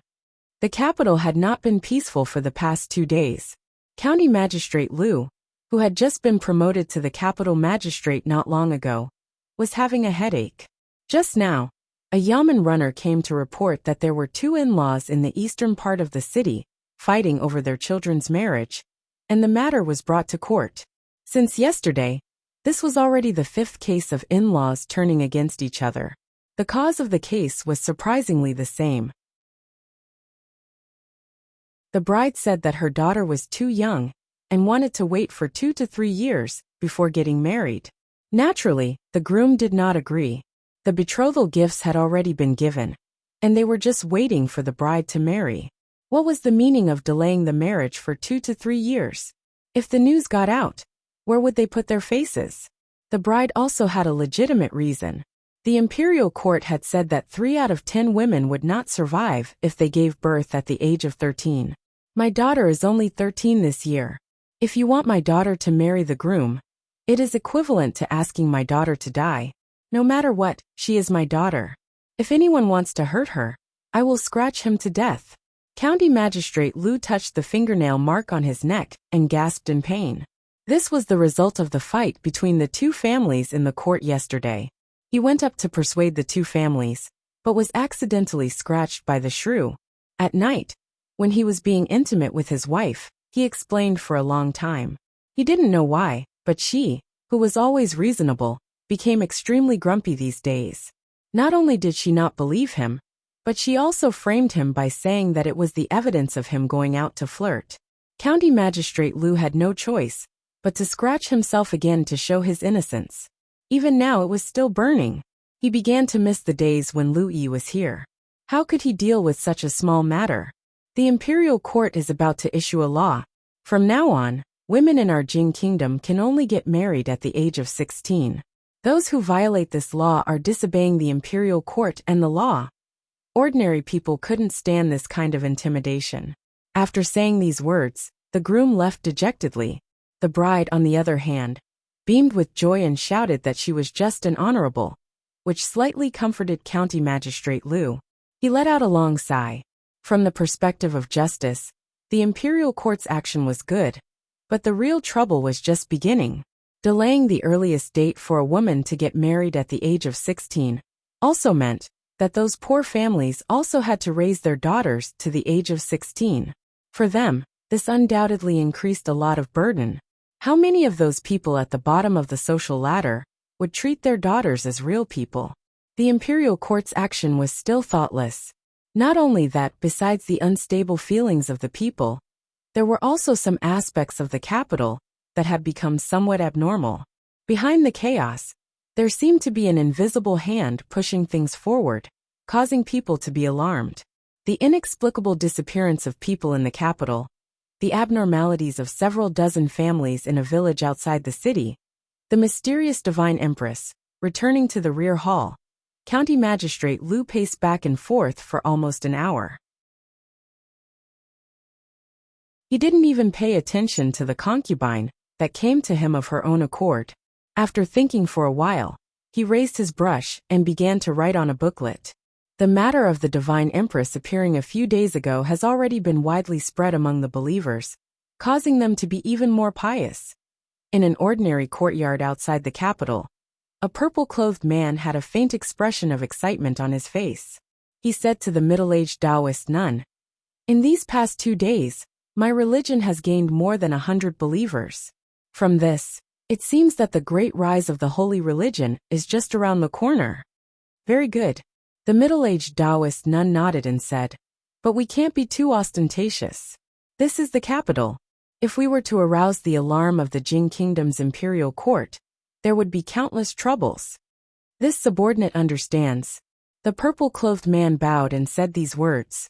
Then he thought of a certain matter and said, reporting to the Empress, this subordinate has discovered a disciple that has recently entered the religion. His ability is extremely outstanding. Half of the newly increased believers are due to his efforts. He is also a person who witnessed the Divine Empress's second appearance. This subordinate wishes to promote him to the position of yellow-clothed emissary. What does the Empress think? For such a small matter, you can decide for yourself. As for the assembly of heroes, continue to pay attention to it. After saying these words, the middle-aged Taoist nun floated away. The purple-clothed man bowed and said, respectfully sending off the Empress. I and you will share the same bed as you and we will die in the same hole. The young imperial censor called Wan Su was humming a tune he had just learned from a brothel. As he walked into the house, he saw his wife dressed neatly and about to leave with a maid. His expression changed and he hurriedly said, I am my wife. You can't continue fooling around with those people. The matters of Her Highness the Princess are none of our business. The woman opposite him waved her hand and said, I'm not going. Rui Workshop released a new perfume today. I'm going to take a look. Wan Su heaved a sigh of relief. As long as she wasn't going to ask for advice on behalf of the princess, it was fine. If she was going to Rui Workshop to buy perfume, then he would buy it. His eyes widened. There's a new perfume? The young imperial censor's face revealed a sorrowful expression. His salary had just been issued this month. Forget it. If she wants to buy it, then buy it. As long as she doesn't get involved in that matter, it's fine. Anyway, I like the smell of it. He could only comfort her like this in his heart. He squeezed out a smile on his face and said, then, my wife, go early and come back early. Are you going to leave just like this, never see each other again? The young imperial censor hummed a tune as he regretted his diminishing salary. There's a new show in the brothel? The woman didn't leave and looked at him as she asked. Oh yes. Wan Su turned around and nodded his head. What's it called? The woman asked again as she was about to board the carriage. Wan Su thought for a moment and said, I think it's called Peacock Flies Southeast. Yes, Peacock Flies Southeast. Wan Su nodded his head and said with absolute certainty. Note. The tune Imperial Censor Wan is humming is an excerpt from the opera Peacock Flies Southeast.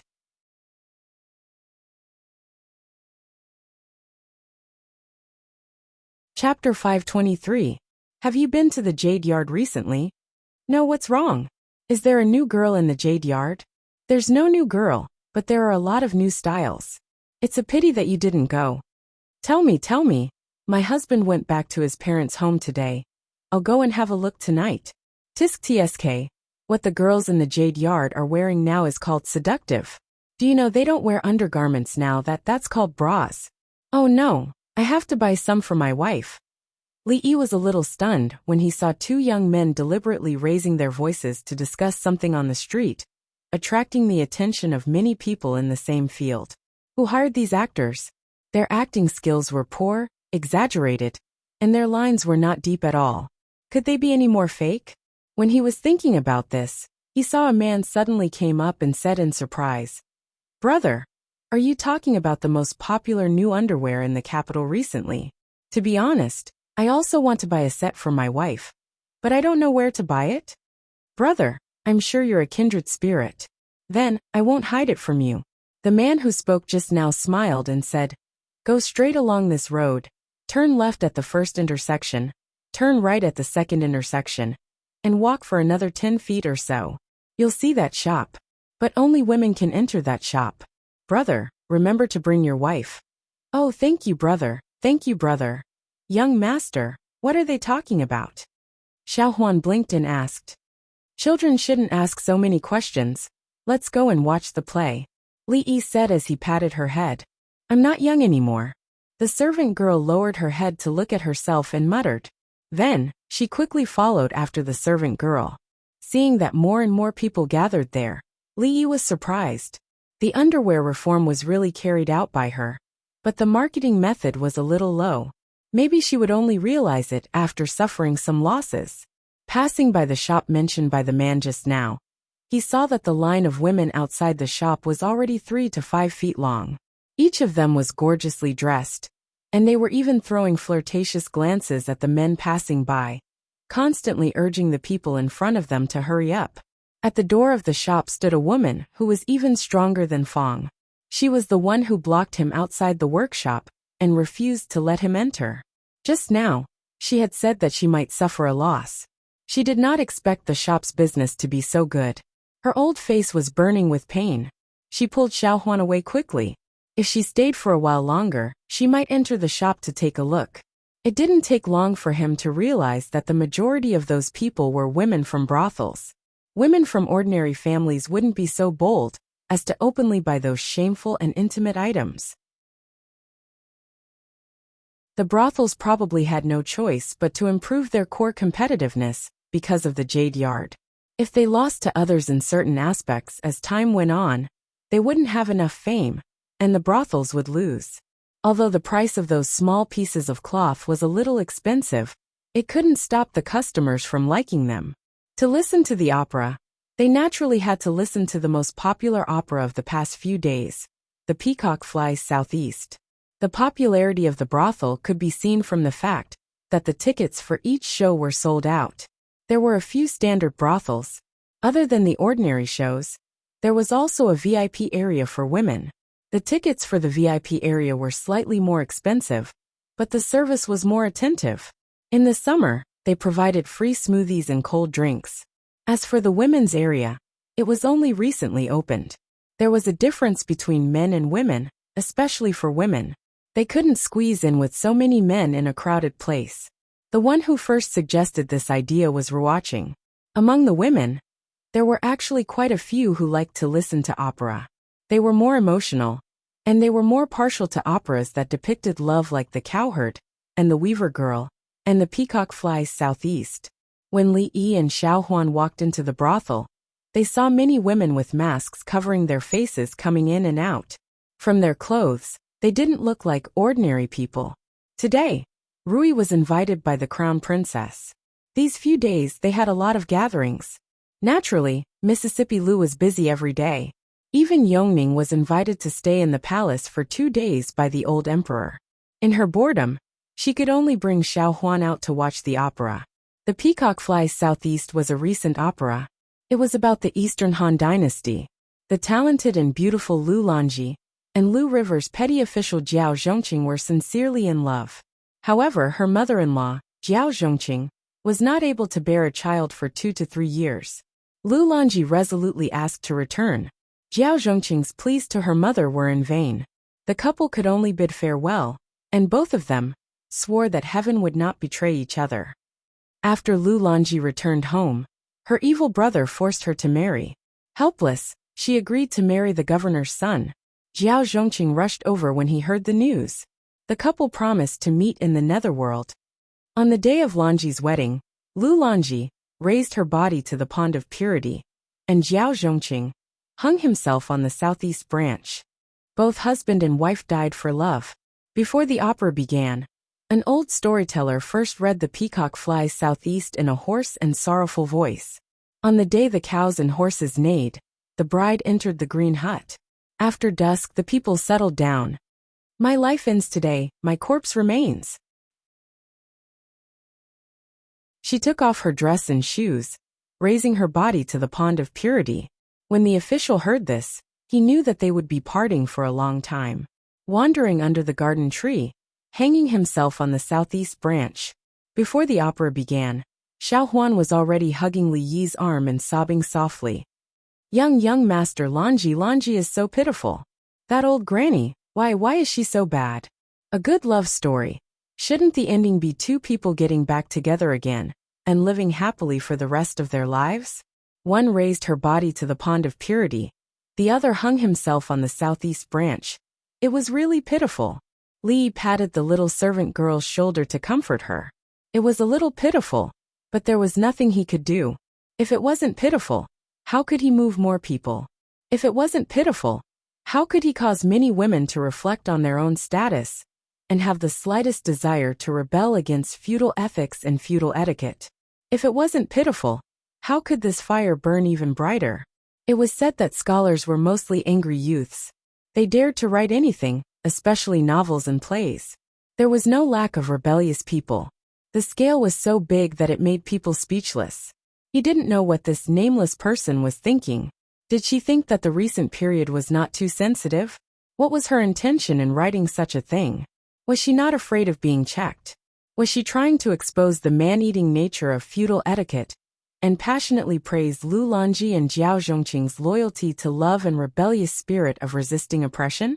Or was she trying to express the people's passionate yearning for the freedom of love and marriage?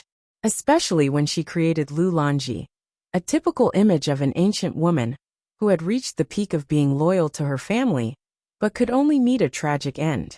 She hinted at the tragic fate of women in feudal society. What would the women who watched the opera think? Li Yi sighed and said, "She has ulterior motives, ulterior motives."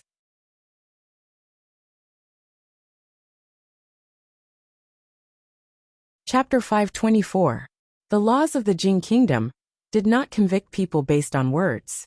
As long as one did not seek death to the point of inciting rebellion, writing about the current emperor and general Su Dingyuan Longyang, or fabricating some kind of impure rumor to deliberately smear the reputation of important officials of the court, the government would not care.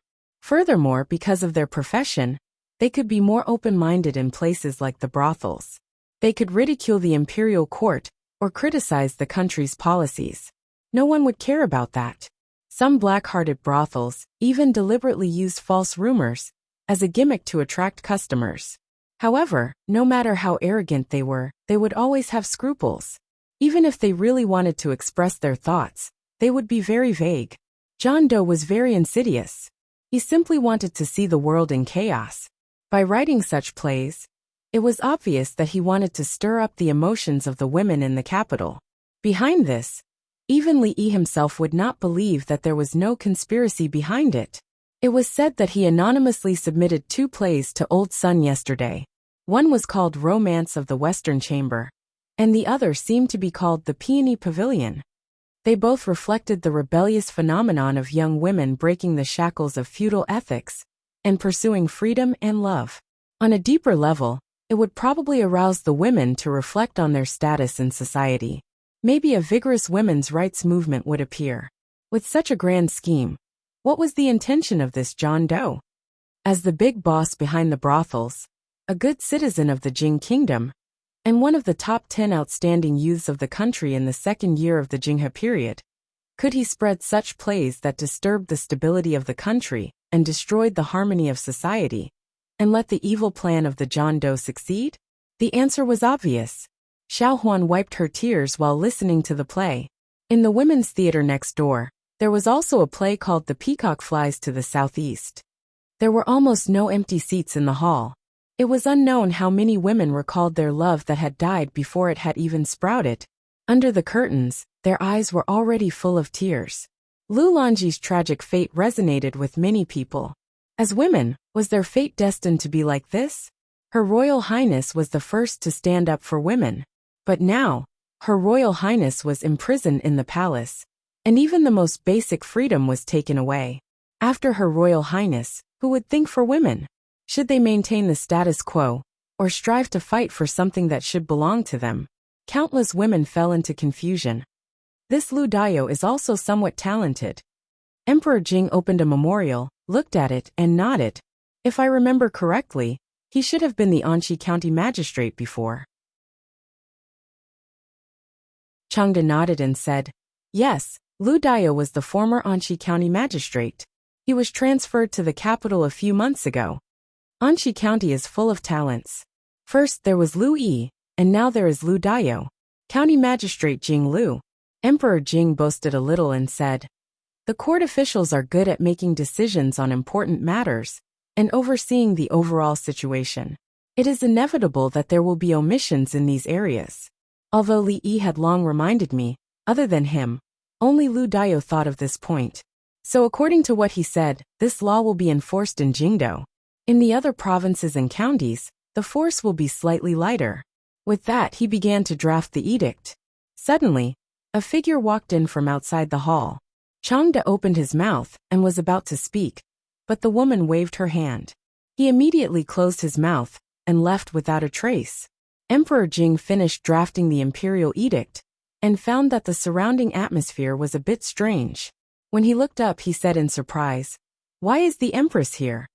The beautiful woman dressed in palace attire and wearing a phoenix crown looked at Emperor Jing and said directly, "Your Majesty, when do you plan to release Emingzu?" Emperor Jing thought for a moment and said, "The time is not right. I'm afraid that she will have to endure for a few more days." The beautiful woman frowned and said, "What did Emingzu do wrong? She just wanted to do something for the women of the world. Emingzu is already suffering. If your Majesty makes things difficult for her, I will not agree." Emperor Jing said, "When did I make things difficult for her? She is in the morning dew hall every day. She has wine to drink and meat to eat. Other than not being able to go out, her life is much better than mine. I just want to tell your Majesty that if you still don't release Emingzu, your Majesty will have a headache." The beautiful woman said one more sentence and then turned to leave. Emperor Jing shook his head. Of course, Emingzu had to be released, but he had to wait a few more days. When the heat of the matter died down, it would be much easier. If he brought it up now, there would probably be countless voices of opposition in the court. Your Majesty, in recent days, the public sentiment in Jingdo has become more and more serious. There are even women who have formed organizations.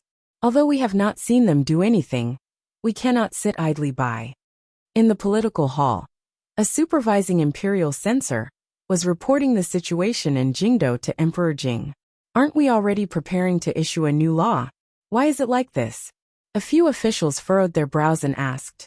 The supervising imperial censor was depressed and wondered why such a situation had occurred. How would he know? He also felt that after the court issued the law, the hearts of the people in Jingdo would stabilize. Those women would certainly be grateful to the court and no longer be angry. Who would have thought that the matter was becoming more and more serious? Now it was no longer just a problem of women. No one knew who it was, but the streets and alleys of Jingdo were covered with small notes. There were only a few short sentences on them, such as "Women can hold up half the sky," "Relying on a man can only be a princess," "Relying on oneself can be an empress." The empress had appeared. Were they going to rebel? Of course, the empress was just a metaphor. This was not important. What was important was that Jingdo was becoming more and more chaotic. A certain man who often beat his wife was found on the street this morning. His face was bruised and swollen, and his original appearance could not be recognized. He could only tremble and continuously say, "Heroine, have mercy." A 7-foot man now subconsciously avoided women when he saw them. It was likely that he would never be a man again in this life. A certain imperial censor, who had impeached the princess, returned home after a busy day. From his mother to his daughter, no one gave him a good look. There was not even rice in the pot. With great difficulty, he found 2 cold steamed buns to appease his hunger. He went to bed and wanted to be intimate with his wife. However, he was kicked off the bed. His wife was the daughter of a famous family. Although he was the head of the family, his status was only slightly higher than that of the family's dog. He could only be angry when he was kicked. That kick was really painful. A certain imperial censor rubbed his waist and continued, "As of this morning, nearly 1,000 women have signed a petition for Her Royal Highness. Her Royal Highness is sharing the country's worries. In a moment of desperation, she has lost her etiquette in the court. It is pardonable. May I be so bold as to ask your Majesty to pardon the eldest princess?" Censor Lin's words are reasonable. "I ask your Majesty to pardon the eldest princess." I second that. Without a unified statement in advance, many court officials came out one after another to plead for Her Royal Highness to be pardoned. If great scholar Han had been beheaded, then so be it. Who asked him to not watch his mouth? These few days, the women in the family would disappear from the house from time to time. They did not know what mysterious activities they were doing. Their wives treated them coldly, and their daughters simply ignored them. Later, they found out that they were preparing to organize a group to plead for Her Royal Highness to pardon the eldest princess. Pleading was a common thing, but since ancient times, how could there be a woman who did this? Even if they ignored this matter, the family was still in a mess these few days. If Her Royal Highness was not released, they would really not be able to live on.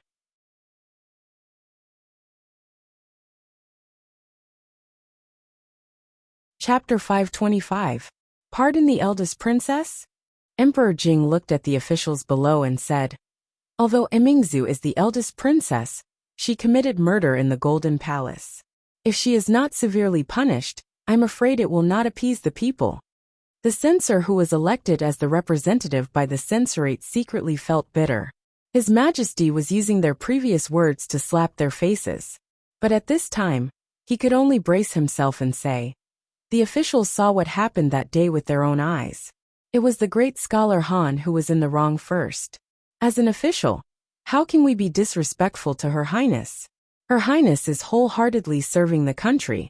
It is understandable that she was impulsive. Moreover, His Majesty has already grounded the eldest princess. I think that if we severely punish the eldest princess because of this, I'm afraid it will chill the hearts of the officials who serve the country wholeheartedly. Censor Lin's words once again drew the agreement of countless officials. It was really that this matter was far beyond their expectations. If it was someone else who committed murder in the Golden Palace, they would have been beheaded long ago.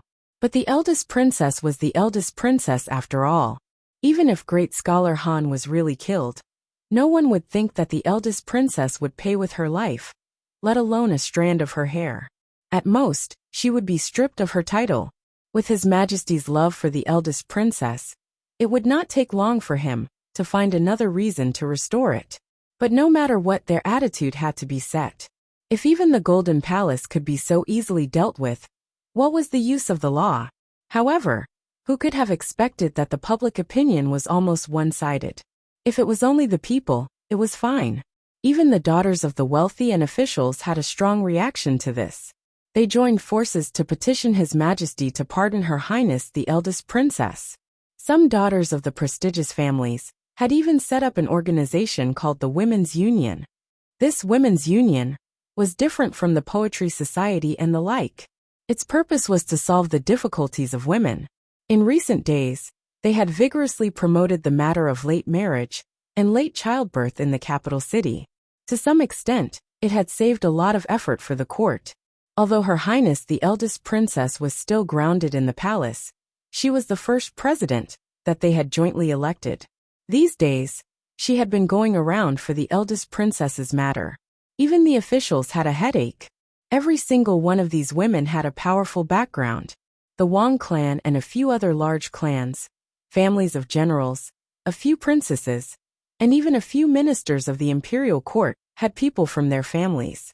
This was a force that could not be easily shaken.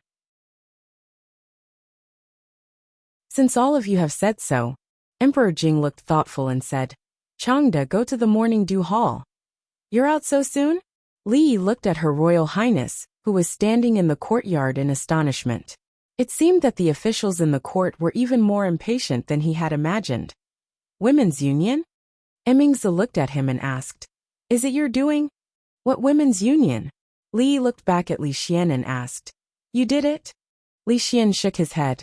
He had indeed done a lot of things these days, including encouraging the Wang clan, and a few other large clans and families of generals, to unite to put pressure on the imperial court. But this women's union really had nothing to do with him. It's a new organization established by some women from influential families in the capital. They said that they wanted to unite and do something for women. They elected me as the first president. I'm considering. When Emingzi hesitated, Li Yi waved his hand and said, what else is there to consider? You don't know what kind of position you have in the hearts of the women in the capital. No one is more suitable than you for this position. The president of the Women's Union was the patron saint of all the women in the Jing Kingdom. She had a halo above her head. If she did more practical things for women, half of the world would fall to her side with a wave of her arm. Of course, it was impossible for her to start a vigorous feminist movement now. The concept of male superiority and female inferiority had been deeply rooted and could not be easily changed. In fact, even those women themselves, under the inspiration of the unknown man with ulterior motives, could only have some vague ideas in their hearts and could not be grasped. The establishment of the women's union was such a result. They still did not know the direction. They only knew that by doing this, they might be able to slightly change something. They did not dare to think about it before, and had never thought about it. Now Her Royal Highness stood up and led them to take a big step forward. Maybe they could take a few more steps in the future. Really has nothing to do with you? Emingzu looked at Li Yi with a face full of doubt. I swear it's definitely not me. Li Yi raised 4 fingers and pointed to the sky. If this really has anything to do with me, let me. As he spoke, he looked at Her Royal Highness. After a long time, he put down his slightly sore arm, looked at Emingzu and asked, "Why didn't you stop me?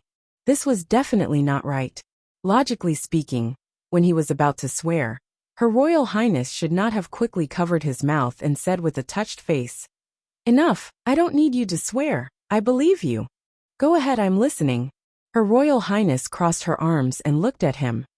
Boring. Li Yi shook his head, stood up, and walked to the indoor playground at the side.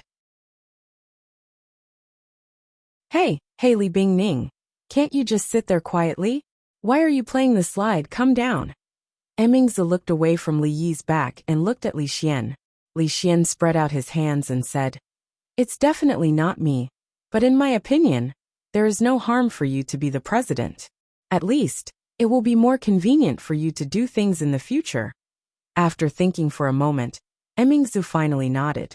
"Sigh, Detective Zhao, how can we stop singing just like that? The tickets have already been sold. The customers will have complaints." Inside the brothel, Old Sun looked at a man dressed like an official with a troubled expression. "Sigh, Old Sun, this is what the higher-ups want. We are just following orders." The official with the surname Zhao sighed and said, "The Imperial Court is already looking for that Wu. Say, why don't you think about it, at this time? Can this kind of show still be performed?" Old Sun's expression changed and said, "Detective Zhao, we don't know either. It is not allowed by the Imperial Court. Moreover, we bought it from someone else." I know. In all of the brothels in the capital, only you have the most conscience. You never spread rumors. Last time, in the case of Deputy Mayor Ma, it was you guys who helped to clear his name. Even the censorate praised you guys. The tile house in the west of the city, which was the first to perform this kind of show, has been completely sealed. Lord Lu specially instructed me not to make things difficult for you guys. Detective Zhao waved his hand and said, "Old Sun, don't worry, this matter is not your fault. If you want to blame someone, blame that Wu. I came to tell you that Romance of the Western Chamber, Peony Pavilion, and especially Peacock Flies Southeast, don't ever sing again." Got it. Old Sun nodded repeatedly. "All right, I will bring my brothers to other places to take a look." Detective Zhao waved his hand and turned to walk out of the brothel. Everything was fine. Why aren't we allowed to sing anymore? Old Sun shook his head in pity. The tile house in the west of the city has been sealed. We can just buy it. Forget it. We will talk about this in the future. That Mulan should start rehearsing.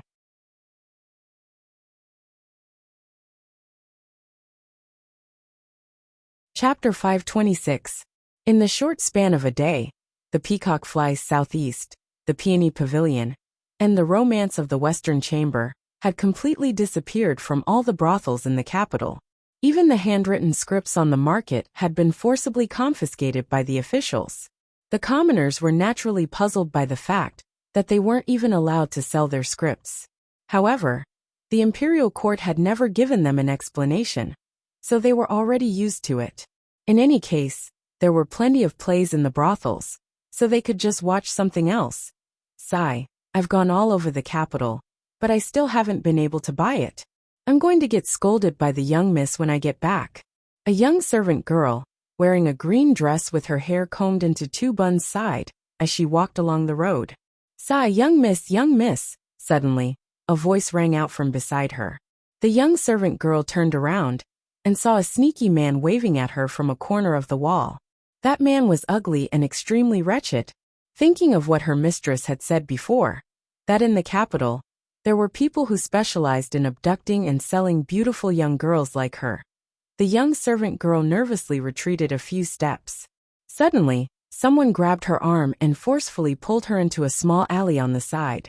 Save! Ugh! She only managed to shout one word before her mouth was covered. It's over. The young girl's eyes immediately filled with tears when she thought of something extremely terrifying. Young Miss Chin, I'm afraid I won't be able to see you again.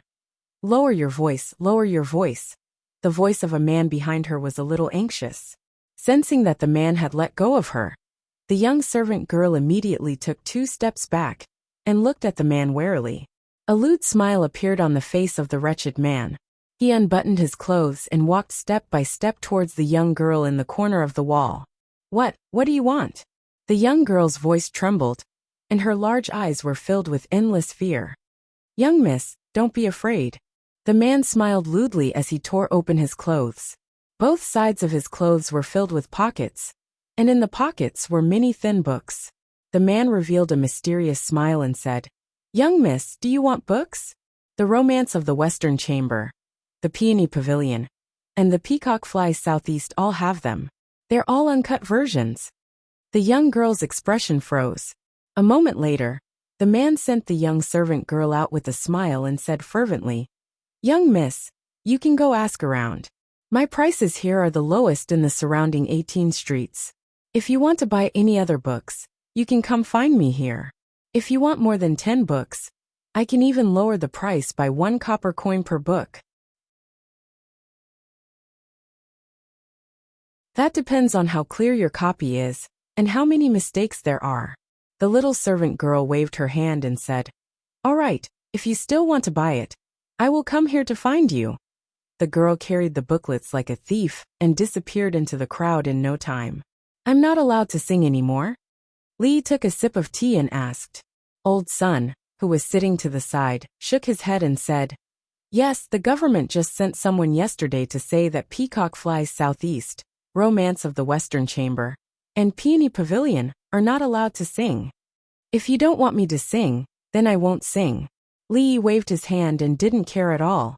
This incident was within his expectations. If it weren't for the incident with the princess, these 3 plays would at most be considered as skirting the boundaries in the current era. They were nothing in the brothel, and there were many other brothels that were even more ambitious than these. Unfortunately, the brothel just wanted to produce some new plays to attract customers, but they encountered such an incident. It was really unfortunate. Moreover, John Doe's goal should have already been achieved. Romance of the Western Chamber and the Peony Pavilion were also banned books in ancient times. But even Sister Dayu was obsessed with them. Didn't the young ladies of the big families and noble ladies also have a copy of it, hiding it under their pillows in their rooms, and secretly reading it when no one was around? Old Man Sun asked with uncertainty. Then, do we still want Mulan? Yes, of course. Why not? Lee looked at him and said, Who is Hua Mulan? She is loyal and filial, and joined the army on behalf of her father. She is a heroine. Didn't there have been plays about her in the past? We just want people to cherish the memory of heroes. If they can be inspired by their moral integrity, learn to be brave and take on heavy responsibilities, not be greedy for high position and generous salary, serve the motherland, be brave and good at war, be filial to your parents, be brave and strong. That will also be excellent. Challenging feudal ethics and pursuing freedom of love were not allowed. This was very normal. If they had known that John Doe had such intentions, the brothel would not have fallen into his trap no matter what. However, since they were not allowed to do negative things, they could at least do something positive, right? The story of Hua Mulan, the heroine, had inspired countless people since ancient times. Although the dynasties had changed, there were still many dynasties that officially defined her as a national hero, and her story was widely spread. Although Her Royal Highness was a woman, she cared about the country. She was of noble birth. In order to understand the feelings of the people, she was willing to leave the palace and become a small constable. When the country's reputation was about to be damaged, she stepped forward bravely and risked her life to fight a grandmaster. Now she did not hesitate to be imprisoned in order to speak up for the women of the world and change the unhealthy atmosphere in society. What kind of spirit was this? This was the spirit of internationalism. This was humanitarianism. This was the spirit of patriotism. All the people of the Jing Kingdom, regardless of gender, had to learn from her spirit of selflessness. From this point, they could become people who greatly benefited the people. A person's ability varied, but as long as they had this spirit, they would be a noble person, a pure person, a moral person, a person who was free from vulgar interests, and a person who was beneficial to the people. Her Royal Highness was such a person. Wasn't this the current Hua Mulan? No. Her Royal Highness had even more noble sentiments than Hua Mulan. It was not enough to just be Hua Mulan. When he had time, he would flip through the history books to see if there were any other national heroines who were not inferior to men. Heroes should receive the glory that belonged to them, and should not exist in the dusty history books. You're right, sir. Old Sun looked enlightened. You're really thoughtful, sir. I'll go back and urge them to hurry up and rehearse. Also, I'm afraid that this kind of play will be more popular among the women. When that time comes, we should add a few more women's performances. Fong was arm wrestling with Princess Shanning's guards on the stone table in the courtyard. It was a 1v5. All 5 of them were red in the face, but he still looked relaxed. The arrogant Lolita was so angry that she kept complaining that her guards were useless. She stopped watching and ran to the side with Yong Ning to play on the swing. After watching Old Sun leave, Li stood in the courtyard and let out a long sigh of relief. After all, this was a feudal society. To be able to do this was already the best that could be achieved. The concept of men being superior to women had existed since ancient times. With the development of history, the status of women became lower and lower. However, it did not fall in a straight line. There would always be some ups and downs. During the Tang Dynasty, the status of women had reached its peak in the past few hundred years. Divorce was common. Not many people would criticize a woman for not following the virtues of a woman if she rode a horse and hit a ball in public. It was even more so in the palace. There were countless love triangles and quartet relationships. Of course, the elegance of the women of the Tang Dynasty was not something that the women of the Jing Kingdom could envy.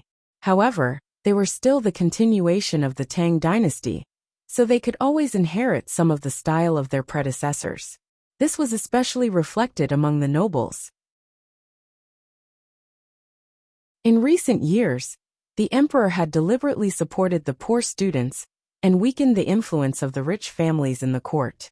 The poor students had a weak foundation and needed to find a backer. The rich families wanted to expand their influence, so the daughters of the rich families married into the lower class. This was the best choice for both sides. In the past few years, it was popular to the point that some married students did not dare to look at the list. Not to mention the poor students. Among the noble families, the probability of marriage was close to 90%. Who didn't have a powerful family and had not suffered much since childhood. How could they be bullied if they married into your family? This led to many high-spirited officials in the court, but when they returned home, they immediately shrunk their necks and behaved themselves. According to the analysis of the intelligence agencies, some officials in the Jing Kingdom were so strict with their wives that it was shocking. Although they might not be influenced by women in some important decisions, in the upper class of the capital, women still had a lot of power. Li didn't expect them to be able to completely subvert the tradition and start a revolution, to lead the women of the Jing Kingdom to become the masters, to suppress the men under their bodies. This was impossible. Of course, it was still possible under special circumstances. What's more, the purpose of the nameless man, was not to start a vigorous women's rights movement from the beginning. The seed had been planted. Who knew what would happen in the end? Maybe it would be strangled as soon as it sprouted. Maybe it would grow into a towering tree. But no matter what, there would be some changes. He would leave the rest to Her Royal Highness, to him. This matter had completely come to an end. Li shook his head and stopped thinking about it. At a certain moment, He inadvertently glanced over, and his expression changed. Li Bingning, come down. Who allowed you to climb the tree? Li walked into the yard and pointed at the proud Lolita, who was sitting on the tree and making faces at him. He said angrily, "If you don't listen to me, I won't take you out to play anymore." The proud Lolita stuck out her tongue at him and waved a bird egg in her hand. She said proudly, "Look, I dug it out. I'm good, right?" The proud Lolita had dared to climb up the tree to dig out a bird's nest. She had already climbed up the tree. The next step was probably going to be the sky. Mississippi Lou had to hide the kite that she brought from the Crown Prince's residence. "Will you climb the tree again next time?" When Lee asked her with a straight face, the proud Lolita hid behind Rui. He could not even see her face. "I'll go and cook," Rui said with a smile. There were cooks in the mansion, but Rui still cooked most of the time. "Sister Rui, I'll go help you." The proud Lolita slipped away even faster. She stole a glance at Li Yi and rushed into the kitchen before Rui. Li Yi rubbed his eyebrows helplessly. He turned around and looked at the guards who were arm wrestling with Fong. He said angrily, "What are you all doing? Don't you want your heads anymore? And you, don't think that I won't scold you just because you're old. Why did His Majesty send you all here? What do you mean by standing at the door all day and dozing off?" They didn't even know what their duties were. What kind of security team was sent by the old emperor? The guards immediately stood up. The eyes of the gray-robed old man at the door twitched. It took him a lot of effort to calm down the raging true energy in his heart. "Your wife is watching from the side. How could anything happen to Her Highness? Besides, Princess Shaning has decided to do something. Do you dare to stop her?" Lu Dayo, the magistrate of the capital, was very happy today. He was singled out and praised by His Majesty in front of all the civil and military officials in the imperial court. He even received a lot of rewards. Looking at the envious eyes of the big shots who were usually more powerful than him, he felt as if he had drunk a bowl of iced sour plum soup on a hot day. He thought that he would only be able to guard the small piece of land in Anchi County for the rest of his life. He would be able to retire peacefully when he was old. When he was 60, he would have a big house with dozens of acres of land for retirement. He would have filial children and grandchildren. He would never run out of money. He could even have fun with his beautiful concubine every noon. These were not too much to ask for, were they?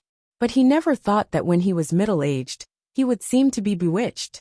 His good luck was so good that even he was afraid.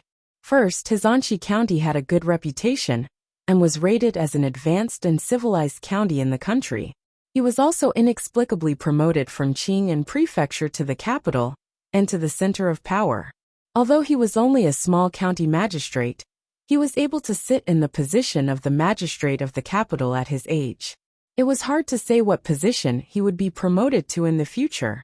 Initially, he thought that as long as he did his job conscientiously, he would be able to catch His Majesty's eye as he was familiar with the way things were done in Anchi County. In any case, he was familiar with the way things were done in Anchi County. But who would have thought that after such a short time, before he had even warmed his seat, he would be summoned by His Majesty and come to the court for a one-day tour. When he returned to the county government, His Majesty's imperial edict and rewards had arrived. Because he was an outsider, he would be ostracized by the county magistrate and others from time to time. When he received the imperial edict just now, he saw that the county magistrate's face was pale with fear. Naturally, he felt proud in his heart. When he came out of the imperial palace just now, Lord Dong also praised him and said many words of encouragement. When Lord Dong was still the magistrate of Qing and prefecture, he was Anchi County magistrate. Now that he was working under Lord Dong, he could be considered to have a backer. As the son-in-law of Prime Minister Shun, and a person highly valued by His Majesty, Lord Dong's official career would certainly not be limited to a mere capital magistrate. This was not the only happy event recently. That good-for-nothing boy of his had worked hard and actually passed the entrance examination of the School of Mathematics. His father would no longer have to worry about his future. Congratulations, Lord. Congratulations.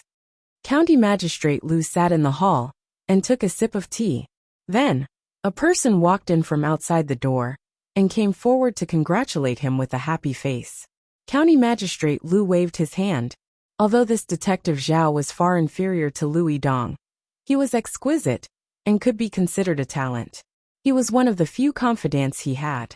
County Magistrate Lu asked, "How is it going?" Detective Zhao immediately cupped his hands and said, "Don't worry, Lord. I have already gone to all the brothels in the capital.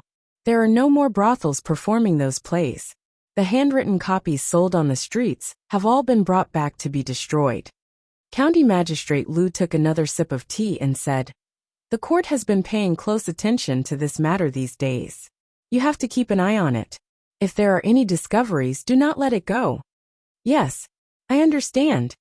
Detective Zhao revealed a hesitant expression and said, "Lord, although we have done a good job on the surface, there are still some people secretly peddling copies. They cannot be completely banned. Their movements are secretive, and it is impossible to completely ban them. It is enough to do a good job on the surface," County Magistrate Lu said as he stood up. That nameless person with ulterior motives had used these sensitive dramas to incite the women of the capital, which was why the capital had been in chaos a few days ago. Now that Her Highness had been released from house arrest, even if those dramas were still being circulated in a small circle, they wouldn't be able to cause any more waves. County Magistrate Lu curled his lips as he walked out of the door. Those plays were a bunch of nonsense. They said that women should pursue free love, which violated the etiquette and the law. Fortunately, his daughter had been at home all the time and was not poisoned by those dirty thoughts. However, he still had to listen to the Princess Royal Highness. Yun was only 14 years old this year. He had originally planned to arrange a marriage for her this year, but now it seemed that it would be better to postpone it for another 2 years. County Magistrate Lu walked to the door of his daughter's room and saw that it was unlocked. He wanted to knock on the door and enter, but he saw his daughter leaning over the table and not moving for a long time. "Yun, what are you doing?" He walked in and asked with some doubt. Father, why are you here?" Hearing the voice, the girl's expression changed and she hurriedly closed the book in her hand.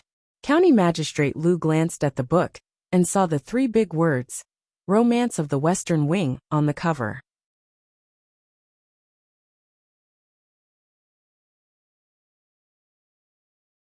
Chapter 527. It's over. Miss has been discovered. The girl named Xiao Qin put her ear to the corner of the window and looked frightened. I'm so angry. After a while, County Magistrate Lu came out of his daughter's room angrily and locked the door. Seeing the little maid standing by the window, he asked, "Xiao Qin, come here." The little maid trembled and came over. County Magistrate Lu threw the book Romance of the Western Wing on the ground and asked angrily, "Tell me, how did Miss get this book?" Master, I. Seeing County Magistrate Lu's angry look, the little maid trembled and couldn't say a word. "Did young master give it to her?" County Magistrate Lu suddenly frowned. This guy doesn't learn good things all day and only teaches his sister bad things. How dare he give her such a shameless book? I'll skin him alive. Ah, the little maid looked puzzled. Young master? It's really that brat. County Magistrate Lu's face darkened and he said, "Keep a close eye on Miss and don't allow her to step out of the door. Brat, he's getting bolder and bolder." Oh. The little maid stood there in a daze with a silly expression. Dad, it's really not me." The young man leaned against the window and shouted, "I've been studying mathematics at home these days. Dad, let me out." "Dad, I admit that I went to Jade Courtyard 2 days ago. But what happened to my sister has nothing to do with me." As County Magistrate Lu walked out of a moon-shaped door, the young man's voice gradually disappeared. "All of them have grown up." County Magistrate Lu's face was livid. His daughter watched that kind of indecent drama, and his son went to a brothel. No matter how he looked at it, it seemed that he, as a father, was not strict with his children. He had been busy with official affairs these days, and indeed neglected to discipline them. Hey, where did Lord Lu go? Detective Zhao looked around the county government office with a puzzled expression, until he saw a figure coming from the arched door. He hurried to greet him and said, "Lord, what's the matter? Say it."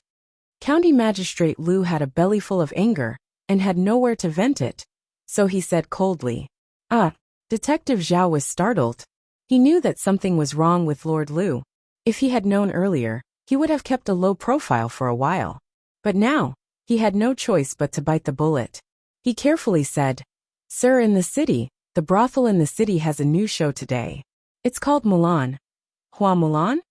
Lord Lu raised his eyebrows and said, "Why is it a woman again? What do they want? Didn't I say that we are not allowed to sing these kinds of nonsense?" Now that he heard things related to women, he was annoyed, so he naturally spoke with some anger. "In that case, I'll tell them that they're not allowed to sing this song either." Detective Zhao probed. County Magistrate Lu said coldly, "You're not allowed to sing.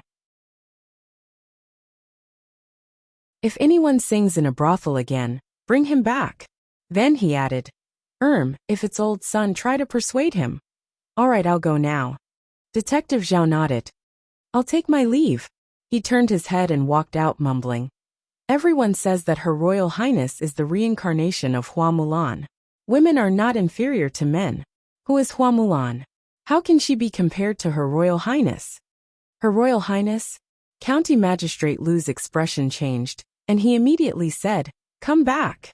"Sir, is there anything else?" Detective Zhao quickly turned his head.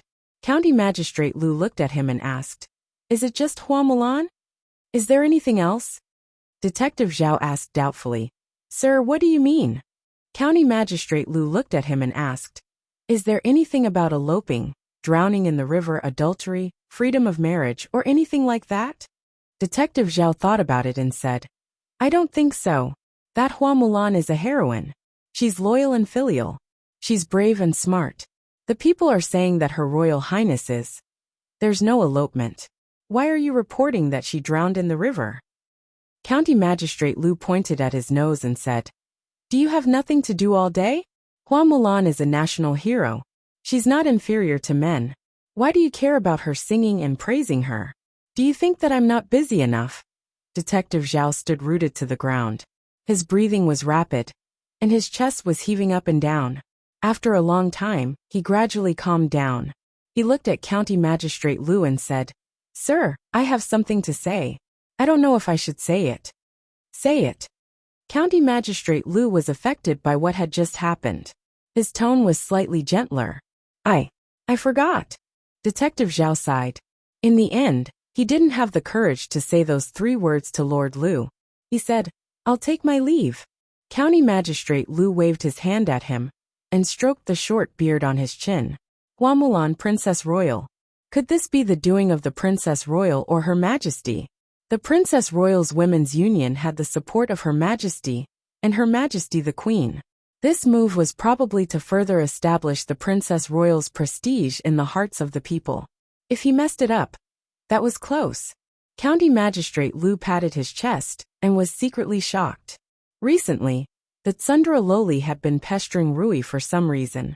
She stopped swinging on the swing and stopped playing on the slide. Instead, she circled around Rui all day. Her behavior was extremely abnormal. It was not easy to get rid of her. Only then did he have time to spend alone with Rui before he could walk over and talk to her. Mississippi Lu stood at the door and coughed softly. She looked at Li Yi and said, "Can you go out for a while? I have something to say to my sister." One Tsundra Loli had just left, and now another one was here to cause trouble.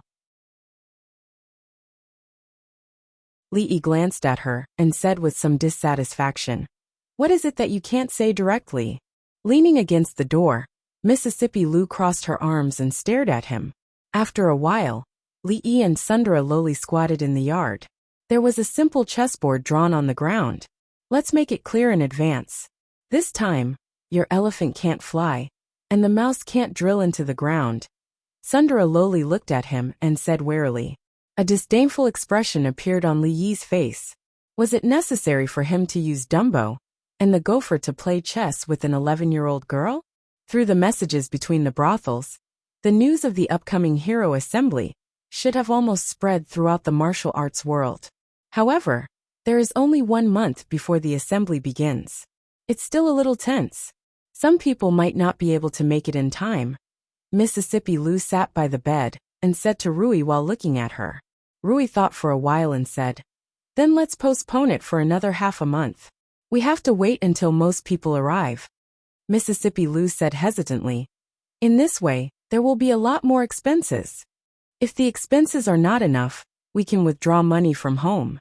Rui thought for a while and said, "The qualification for the leader of the martial arts world is limited to the heaven list. It should be able to save a lot of time and expenses." "Okay," Mississippi Lou answered straightforwardly. There were countless masters in the martial arts world. No one would have thought that the hero assembly that swept through the martial arts world like a storm these days, the biggest event in the martial arts world in the past few decades, was decided in this way. The qualification for the leader of the martial arts world is limited to the heaven list. It was this short sentence that caused the fight for the heaven list to reach its climax in the near future. The reason why this decision was made was that it could save time and expenses. "Sister, are you really not planning to?" Mississippi Lou raised her head. She only managed to finish her sentence when Rui shook her head and said, "You know I can't do these things." Mississippi Lou did not speak again. The decisions regarding the hero assembly had always been made by her sister. No matter how one looked at it, she was the most suitable person to be the leader. However, she did not have any thoughts about this position that countless people were fighting for. She looked outside the door and shook her head. The two of them were becoming more and more alike. "I won." The proud lowly stood up with a proud face. "If you don't act shamelessly, you won't be able to win against me."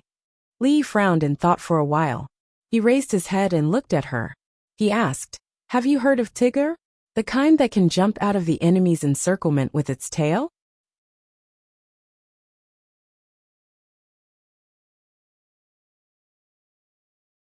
Chapter 528. Have you heard of Tigger?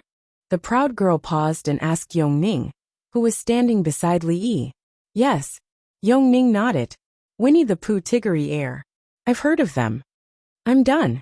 You two teamed up to trick me." The proud girl walked angrily into the room. "Royal sister, I didn't. I've really heard of them. If you don't believe me, I'll draw them for you."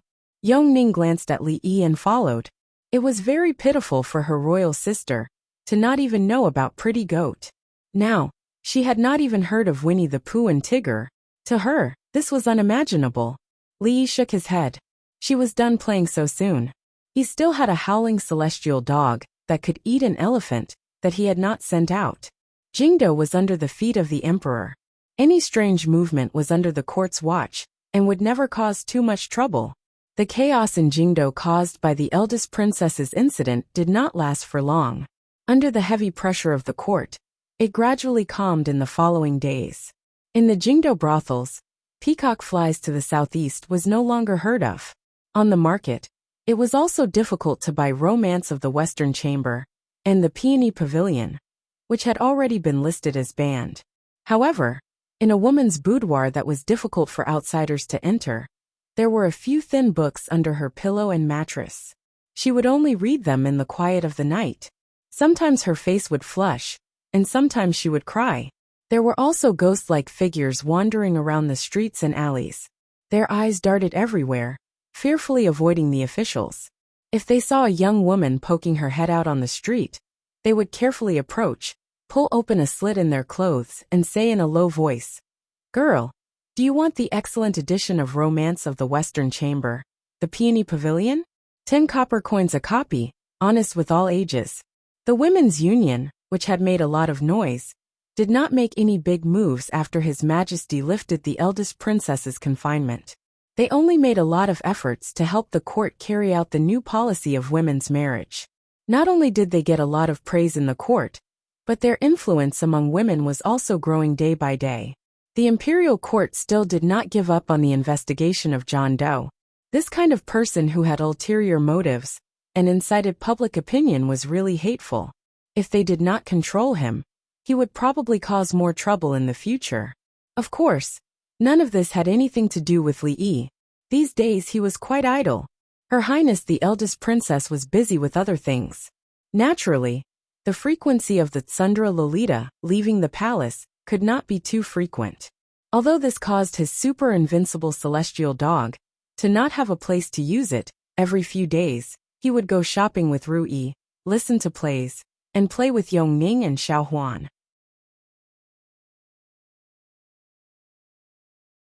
His days were rather leisurely. In the blink of an eye, it had been more than a month since Yongning left the palace. Whose child is that? Zheng Zimo asked Li Yi, looking at the little girl playing with Xiao Chui and Yu Zhu. A relative. Li Yi could only answer this way. Even the old mistress almost couldn't control herself when she found out about Yongning's identity for the first time. The fewer people who knew about this, the better. Moreover, for her, she preferred the life of an ordinary person at the moment. These days he would occasionally bring Yongning here. After all, the brothel was getting bigger and bigger. In addition to the capital, it had spread to countless states and counties. The speed of its expansion was astonishing. As the mastermind behind the scenes, as the behind-the-scenes shopkeeper, he naturally couldn't ignore everything. In fact, the interior of the brothel had been divided into various departments. Old Sun was only responsible for singing, acting and the like. Wan Ruoqing mainly focused on the business under the brothel. Zheng Zimo, as the chief designer and general manager of the new lingerie, decided what the women who walked in front of the trend wore, and how they wore it. In the details, Li Yi could no longer tell them what to do. As long as he could ensure that there were no mistakes in the general direction, he could let them do whatever they wanted. Of course, today's brothel naturally had more than what was on the surface. The complicated intelligence organization, the Lu Second Young Ladies Lu Alliance, and the Chivalry Ranking Board, which had a strong appeal, were all part of this huge organization. By then, that small shack had become so big that no one could ignore it. Yongning walked over from afar and fed a piece of osmanthus cake to Li Yi. She said, "Brother, this osmanthus cake is so delicious. When we go back, let's bring some for Sister Rui, Sister Xiaohuan, and Sister Duanwu." The old man standing behind her was already used to this. He wasn't surprised at how the princess called Li Yi. "Little sister, what's your name?" Zheng Zimo squatted down and picked Yongning up. She tapped on her nose and asked, "My name is Li Sini." Yongning wasn't shy at all. She was no longer the silly princess who only stared at the sky. She looked back at Li Yi and said, "Brother, I've seen this sister on TV before." Court examination? Zheng Zimo was confused. Li Yi didn't explain to Zheng Zimo. Yongning was a child after all. Although he had warned her many times to be careful with what she said in the future, and not to tell others what she knew before. A 5-year-old girl would sometimes say whatever came to her mind. Even at home, there would often be such awkward scenes. Rui and Xiaohuan were already used to this. TV means, anyway, they are praising you for being beautiful. Li Yi thought for a long time, but couldn't come up with a reasonable explanation. He looked at her and said, "Children speak without fear. Don't take it to heart." Children's ability to distinguish was not very good. Perhaps they thought she was a character in a costume drama on TV. Actually, after hearing what she said, Li Yi also felt that she was somewhat similar to a famous actress in costume dramas. Children speak without fear? Zheng Zimo was dazed for a moment before she understood what he meant. She gritted her teeth and looked at Li Yi coldly. "Let's go. I'll take you out to play." Zheng Zimo glared at him and walked out with Yongning in her arms. The gray-robed elder flashed and was about to make a move when Li Yi tugged at his clothes and said, "It's fine." Outside, Zheng Zimo was already playing on the swing with Yongning. Li Yi held his chin with one hand. He still didn't see the underwear show he wanted to see, but he saw many pictures of the latest styles. Miss Zheng was Miss Zheng after all. She bought all the underwear of the women in the brothels in the capital. Although it was far from replacing the underwear, she had actually started the underwear business at the same time. The underwear shop had now become famous in the capital. Until now, although the women in the brothel were the most buying, there were already some bold women who had begun to test the market, especially in the shop with slogans such as, "It's good to be a woman." Slogans such as "Even the birds and geese sink," and "The moon and flowers blush in shame," all because I'm standing up for you. And what's holding up isn't yourself, it's his heart, were sent out and circulated among the women. When he took out these advertising slogans, because he looked at Miss Zeng a few more times, she threw a few pillows at him.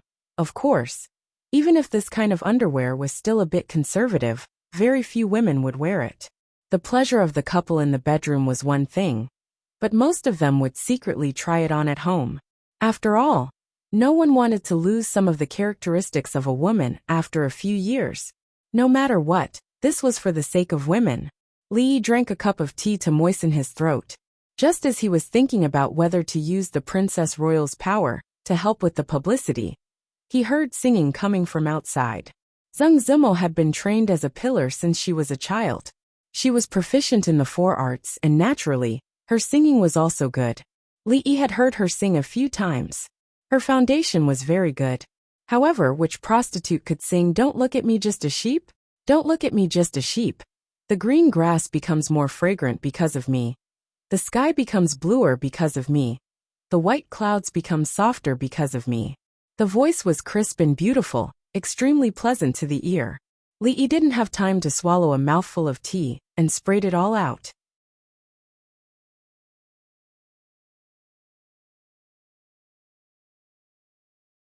Chapter 529. She's an 18 or 19-year-old girl. Isn't it childish for her to sing such a song? Li Yi shook his head. When he walked into the yard, he heard Zheng Zimo's maids, Xiao Chui and Xiao Zhu, whispering, "What happened to that Chen from last time?" Xiao Zhu glanced in the direction of the swing. Seeing that Zheng Zimo wasn't paying attention, she asked quietly. Xiao Chui pouted and said, "What else? He came several times but Miss didn't see him. I heard that Chen's family is quite well off. His family is an official. So what if he's an official? We even know someone with a title." Xiao Chui didn't care at all and said, "That Chen isn't good looking. Miss doesn't want to be his concubine. Being an official isn't good. Miss will be wronged if she goes there." If the young Miss went over, she would naturally have to follow. That young Master Chen was actually quite good looking. He was a fair-skinned young man. But compared to young Master Li, he was still inferior. Even if it wasn't for the young mistress, for her own sake, she would definitely choose someone she liked more. However, Miss and Li didn't seem to have that intention. This wouldn't do. How about waiting until the next time Miss took a bath or changed clothes, and then let Li in? This could be considered. It would be best if the rice could be cooked. Li walked over and asked curiously, "What Chun?"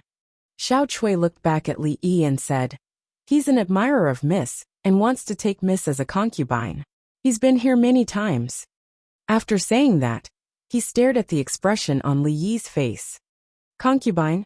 Li Yi's expression changed. This wouldn't do. If Goddess Luo Shui ran away with someone else, where would he find such a good chief designer, chief artist, chief brothel manager?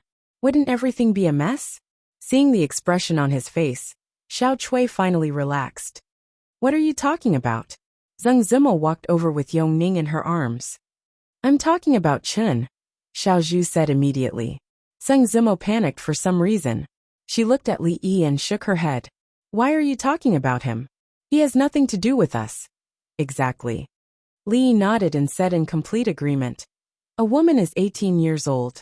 Even the imperial court has said that it is most appropriate for a woman to talk about marriage after the age of 20. By the way, what is the background of that Chen?" Xiao Chui thought for a moment and said, "In Chen's home, it seems like there is some kind of minister counselor? What kind of wolf is a squire wolf? Does it bite people?" Xiao Zhu asked suspiciously. "Minister counselor?" Li Yi shook his head and said, "How can a mere minister counselor be worthy of your Miss? The son of the minister counselor is even more unworthy. The next time he comes, tell him to wait until he dismisses the minister of rights and takes the seat himself before we discuss this matter." Xiao Chui nodded vigorously. Zheng Zimo looked at him. Although his words were pleasant to hear, why did she still have the urge to slap him? Zheng Zimo glared at him and said, "Bah! The Minister of Rights is already a third-rank official. How can you say something like this?" Li Yi sighed and said, "Self-improvement is the most important thing for a woman. If you look down on yourself, who will look up to you?" So what if he's the Minister of Rights? So what if he's a third-rank official? You are the famous Luo Shui goddess of the Jing Kingdom. Just say the word, and the line of suitors will stretch from here to outside the city. How can you not have this little bit of confidence? Zeng Zimo. Li Yi waved his hand and said, "Don't worry after today. I will arrange for a few more people to guard this place. If that Chen guy dares to disturb again, break his legs." "I haven't thought about marrying yet." Zeng Zimo glanced at him and said. Li Yi nodded and said, "That's right. As citizens of the Jing Kingdom, we must respond to the call of the country. Don't be in a hurry to marry." They came in a particularly relaxed mood, but they were a bit annoyed when they left. This bastard surnamed Chen. Why did he come to make trouble at this critical time? Miss Zeng was only 18, 2 years away from turning 20. She couldn't even get a marriage certificate, let alone ask for a marriage. Besides, the Ministry of Rights was surnamed Chen. Wasn't this clearly related to Duke Chen's mansion? The Ministry of Rights was basically the territory of the Chen family, so this minister-counselor should be the same. He was probably a branch or relative of the Chen family, related to Duke Chen's mansion. There weren't many good people among them. Could he push Miss Zeng into the fire pit? Obviously not. He was willing to go through fire and water for a friend, even if he had to offend the Chen family for this. Although it seemed that he had already offended the Chen family a long time ago. Li Yi sighed. If Miss Zeng wanted to leave, he would really be reluctant. Although the two of them hadn't gotten along since the first time they met, they had gone through so many things together, not just because of her importance in the brothel and other places. He was just joking just now. With her character, if she really wanted to do something, probably no one could stop her. Ever since she resolutely left the jadeite courtyard, when she was the most popular, even though she became famous because of the goddess of Luo River, and her value skyrocketed 100 times, or even 1,000 times, she still didn't regret her decision. She lived a hard life with Xiao Cui. From this, it could be seen what kind of opinions she had. Of course, if she really chose to leave, Li Yi wouldn't stop her. Of course, he still had to stop her. He had to persuade her with love, reason, and profit. No matter what, he had to make her stay. No matter how selfish he was, he couldn't let her stay in the brothel for the rest of her life. That day would come eventually. Li Yi had a headache. Was there a way to completely solve this problem? "Brother, I like that Sister Zeng just now." On the road, Yongning suddenly turned her head and said while holding his hand. Li Yi squatted down and picked her up, letting her sit on his shoulder, and said, "Why does Cindy like her?" "She sings for Cindy," Yongning said while swinging her legs. Li Yi shook his head. Yongning's affection for Zeng Zimo wasn't because she was willing to sing that kind of childish song for her. In her subconscious mind, she probably also regarded Zeng Zimo as someone familiar in her previous life. Even if she had only seen Zeng Zimo on TV, it was already precious to her. "Brother, do you like Sister Zeng?" Yongning grabbed Li Yi's neck and asked. "Do you like her?" "I like her." Li Yi sighed and said helplessly, his neck was about to break. "Yeah, I knew it." The little girl was obviously happy. "Brother, I want to hear you sing." She became more talkative when she was alone with Li Yi. "Sure, what song do you want to listen to?" "Two Tigers." "Can you change to another song?" "Change what?" "How about Don't Look at Me, I'm Just a Sheep?" "I've heard it just now." Okay. Li Yi could only shake his head helplessly again. A moment later a voice came. Two tigers, running fast, one without ears, one without tail. How strange. How strange. A few steps behind him, several palace guards tightly pursed their lips, but they didn't dare to laugh. Their bodies were slightly trembling, and their faces were already a little blue. Even the faces of the two gray-robed old men twitched when they raised their heads to look ahead. Hearing a strange movement behind him, Li Yi turned around and saw their expressions. He said coldly, "If anyone dares to laugh today, I'll push the merry-go-round for the whole day tomorrow." This was a life-threatening task. When the guards heard this, their expressions immediately turned serious, and no longer showed the slightest hint of surprise. Li Yi turned around with satisfaction and continued to sing. Two tigers. Puff. Haha. I really can't help it. All the guards clutched their stomachs and staggered. Li Yi's expression was calm, and he didn't look back. Fang had been working hard these days, and it was time to take a few days off to relax.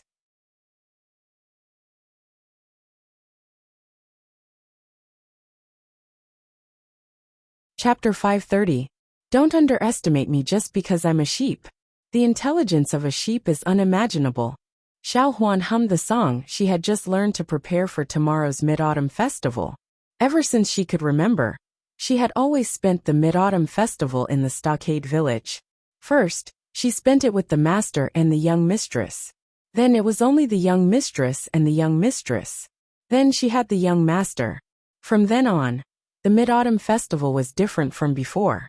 Everything was good in the capital city, except that the moon was not as round as in Qing'an Prefecture. She still remembered that the young master told them the story of Chang Yi flying to the moon last Mid-Autumn Festival. Of course, there were even more incredible things about the moon. However, it was fine that the moon was not round, but the key was that the son-in-law seemed to be very happy.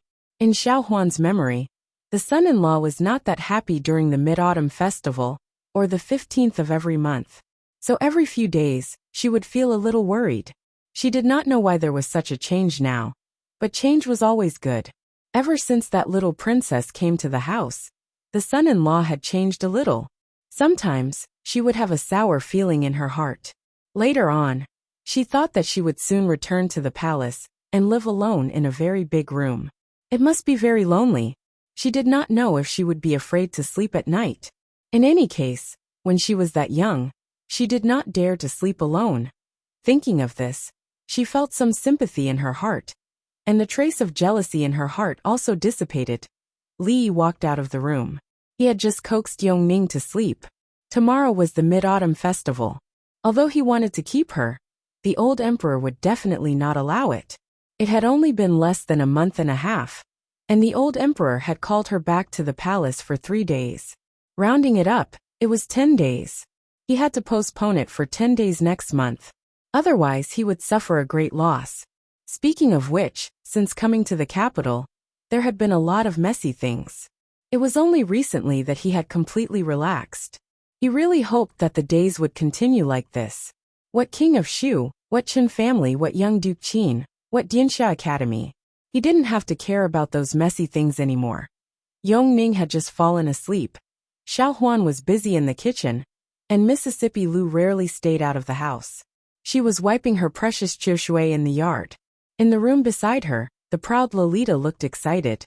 She was talking with Rui. What a harmonious and warm scene. Sister Rui, can you let me marry Sir in the future? As soon as Li Yi stepped into the room, he heard the Tsundra Lolita pulling Rui's hand and saying this. The warm and harmonious scene was instantly shattered. Rui was stunned for a moment, then she chuckled.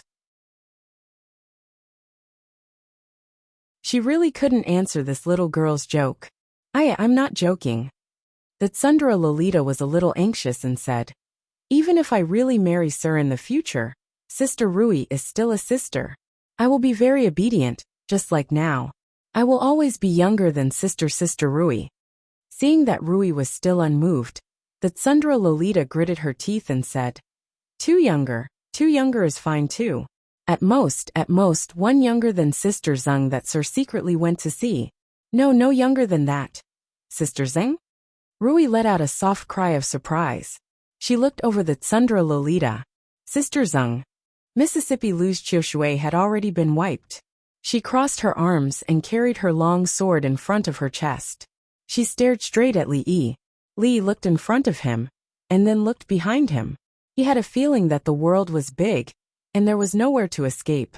Husband, if you really like that goddess Luo Shui, then please bring her back. When there were only the two of them in the room, Rui looked at Li Yi and said, Husband, you don't need to worry about me. I'm not a jealous woman. Among the noble officials in the capital, which one of them is like you? I'm afraid that after a long time, there will be gossip. Li Yi raised his eyebrows. Who would dare to gossip? Moreover, I've been married to you for so long, but I haven't had a child for you or for the Li family. Rui's expression was a little gloomy, but her expression was very serious. That Miss Zeng can be considered talented and beautiful. She also has a good relationship with you. If she can enter the residence, I will feel better. Wife, don't joke. Li Yi looked at her and said with a smile. What do you mean by there will be a child? This kind of thing can't be rushed. Since the last time, she couldn't figure out Rui's routine. She and Rui were biological sisters. Perhaps their personalities were similar? According to Rui's personality, if he nodded slightly, the autumn water would be intimately touching his neck. He looked at Rui again and looked around. He asked suspiciously, Tell me, where is the sword hidden? After a while, Li Yi came out of the room. Looking at the tightly shut door, he gritted his teeth and said, Li Bingning, come out. Inside the room, Ru Yi's hand subconsciously caressed her abdomen, and she sighed softly. After you leave the palace this time, don't cause any more trouble. Spend more time with those officials. For the rest of the time, stay in the residence. Don't interact with those shady people. In a luxurious carriage at the gate of the palace, a woman dressed in palace attire said to a young man. Sienna understands. The young man's face was slightly pale. He lowered his head and said yes. He got out of the carriage and got into another carriage. Back to the King of Shu's mansion, he said in a low voice. The carriage slowly started and gradually disappeared into the street. The capital is still the same. The King of Shu murmured as the carriage moved forward with difficulty on the crowded street. He held a thick book in one hand and lifted the curtain with the other. At the same time, in the Qin mansion, another young man slowly walked out of the room while holding his chest. He took a few deep breaths of air, and a strange smile appeared on his face. The taste of freedom, it's been a long time. Greetings, little Duke. A timid voice sounded out from the side. Qin Yu turned to look at the unfamiliar maidservant, an expression of interest on his face.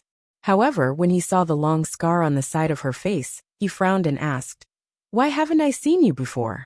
I only entered the mansion half a month ago. The servant girl said carefully. Qin Yu didn't ask anymore, and just waved his hand in annoyance.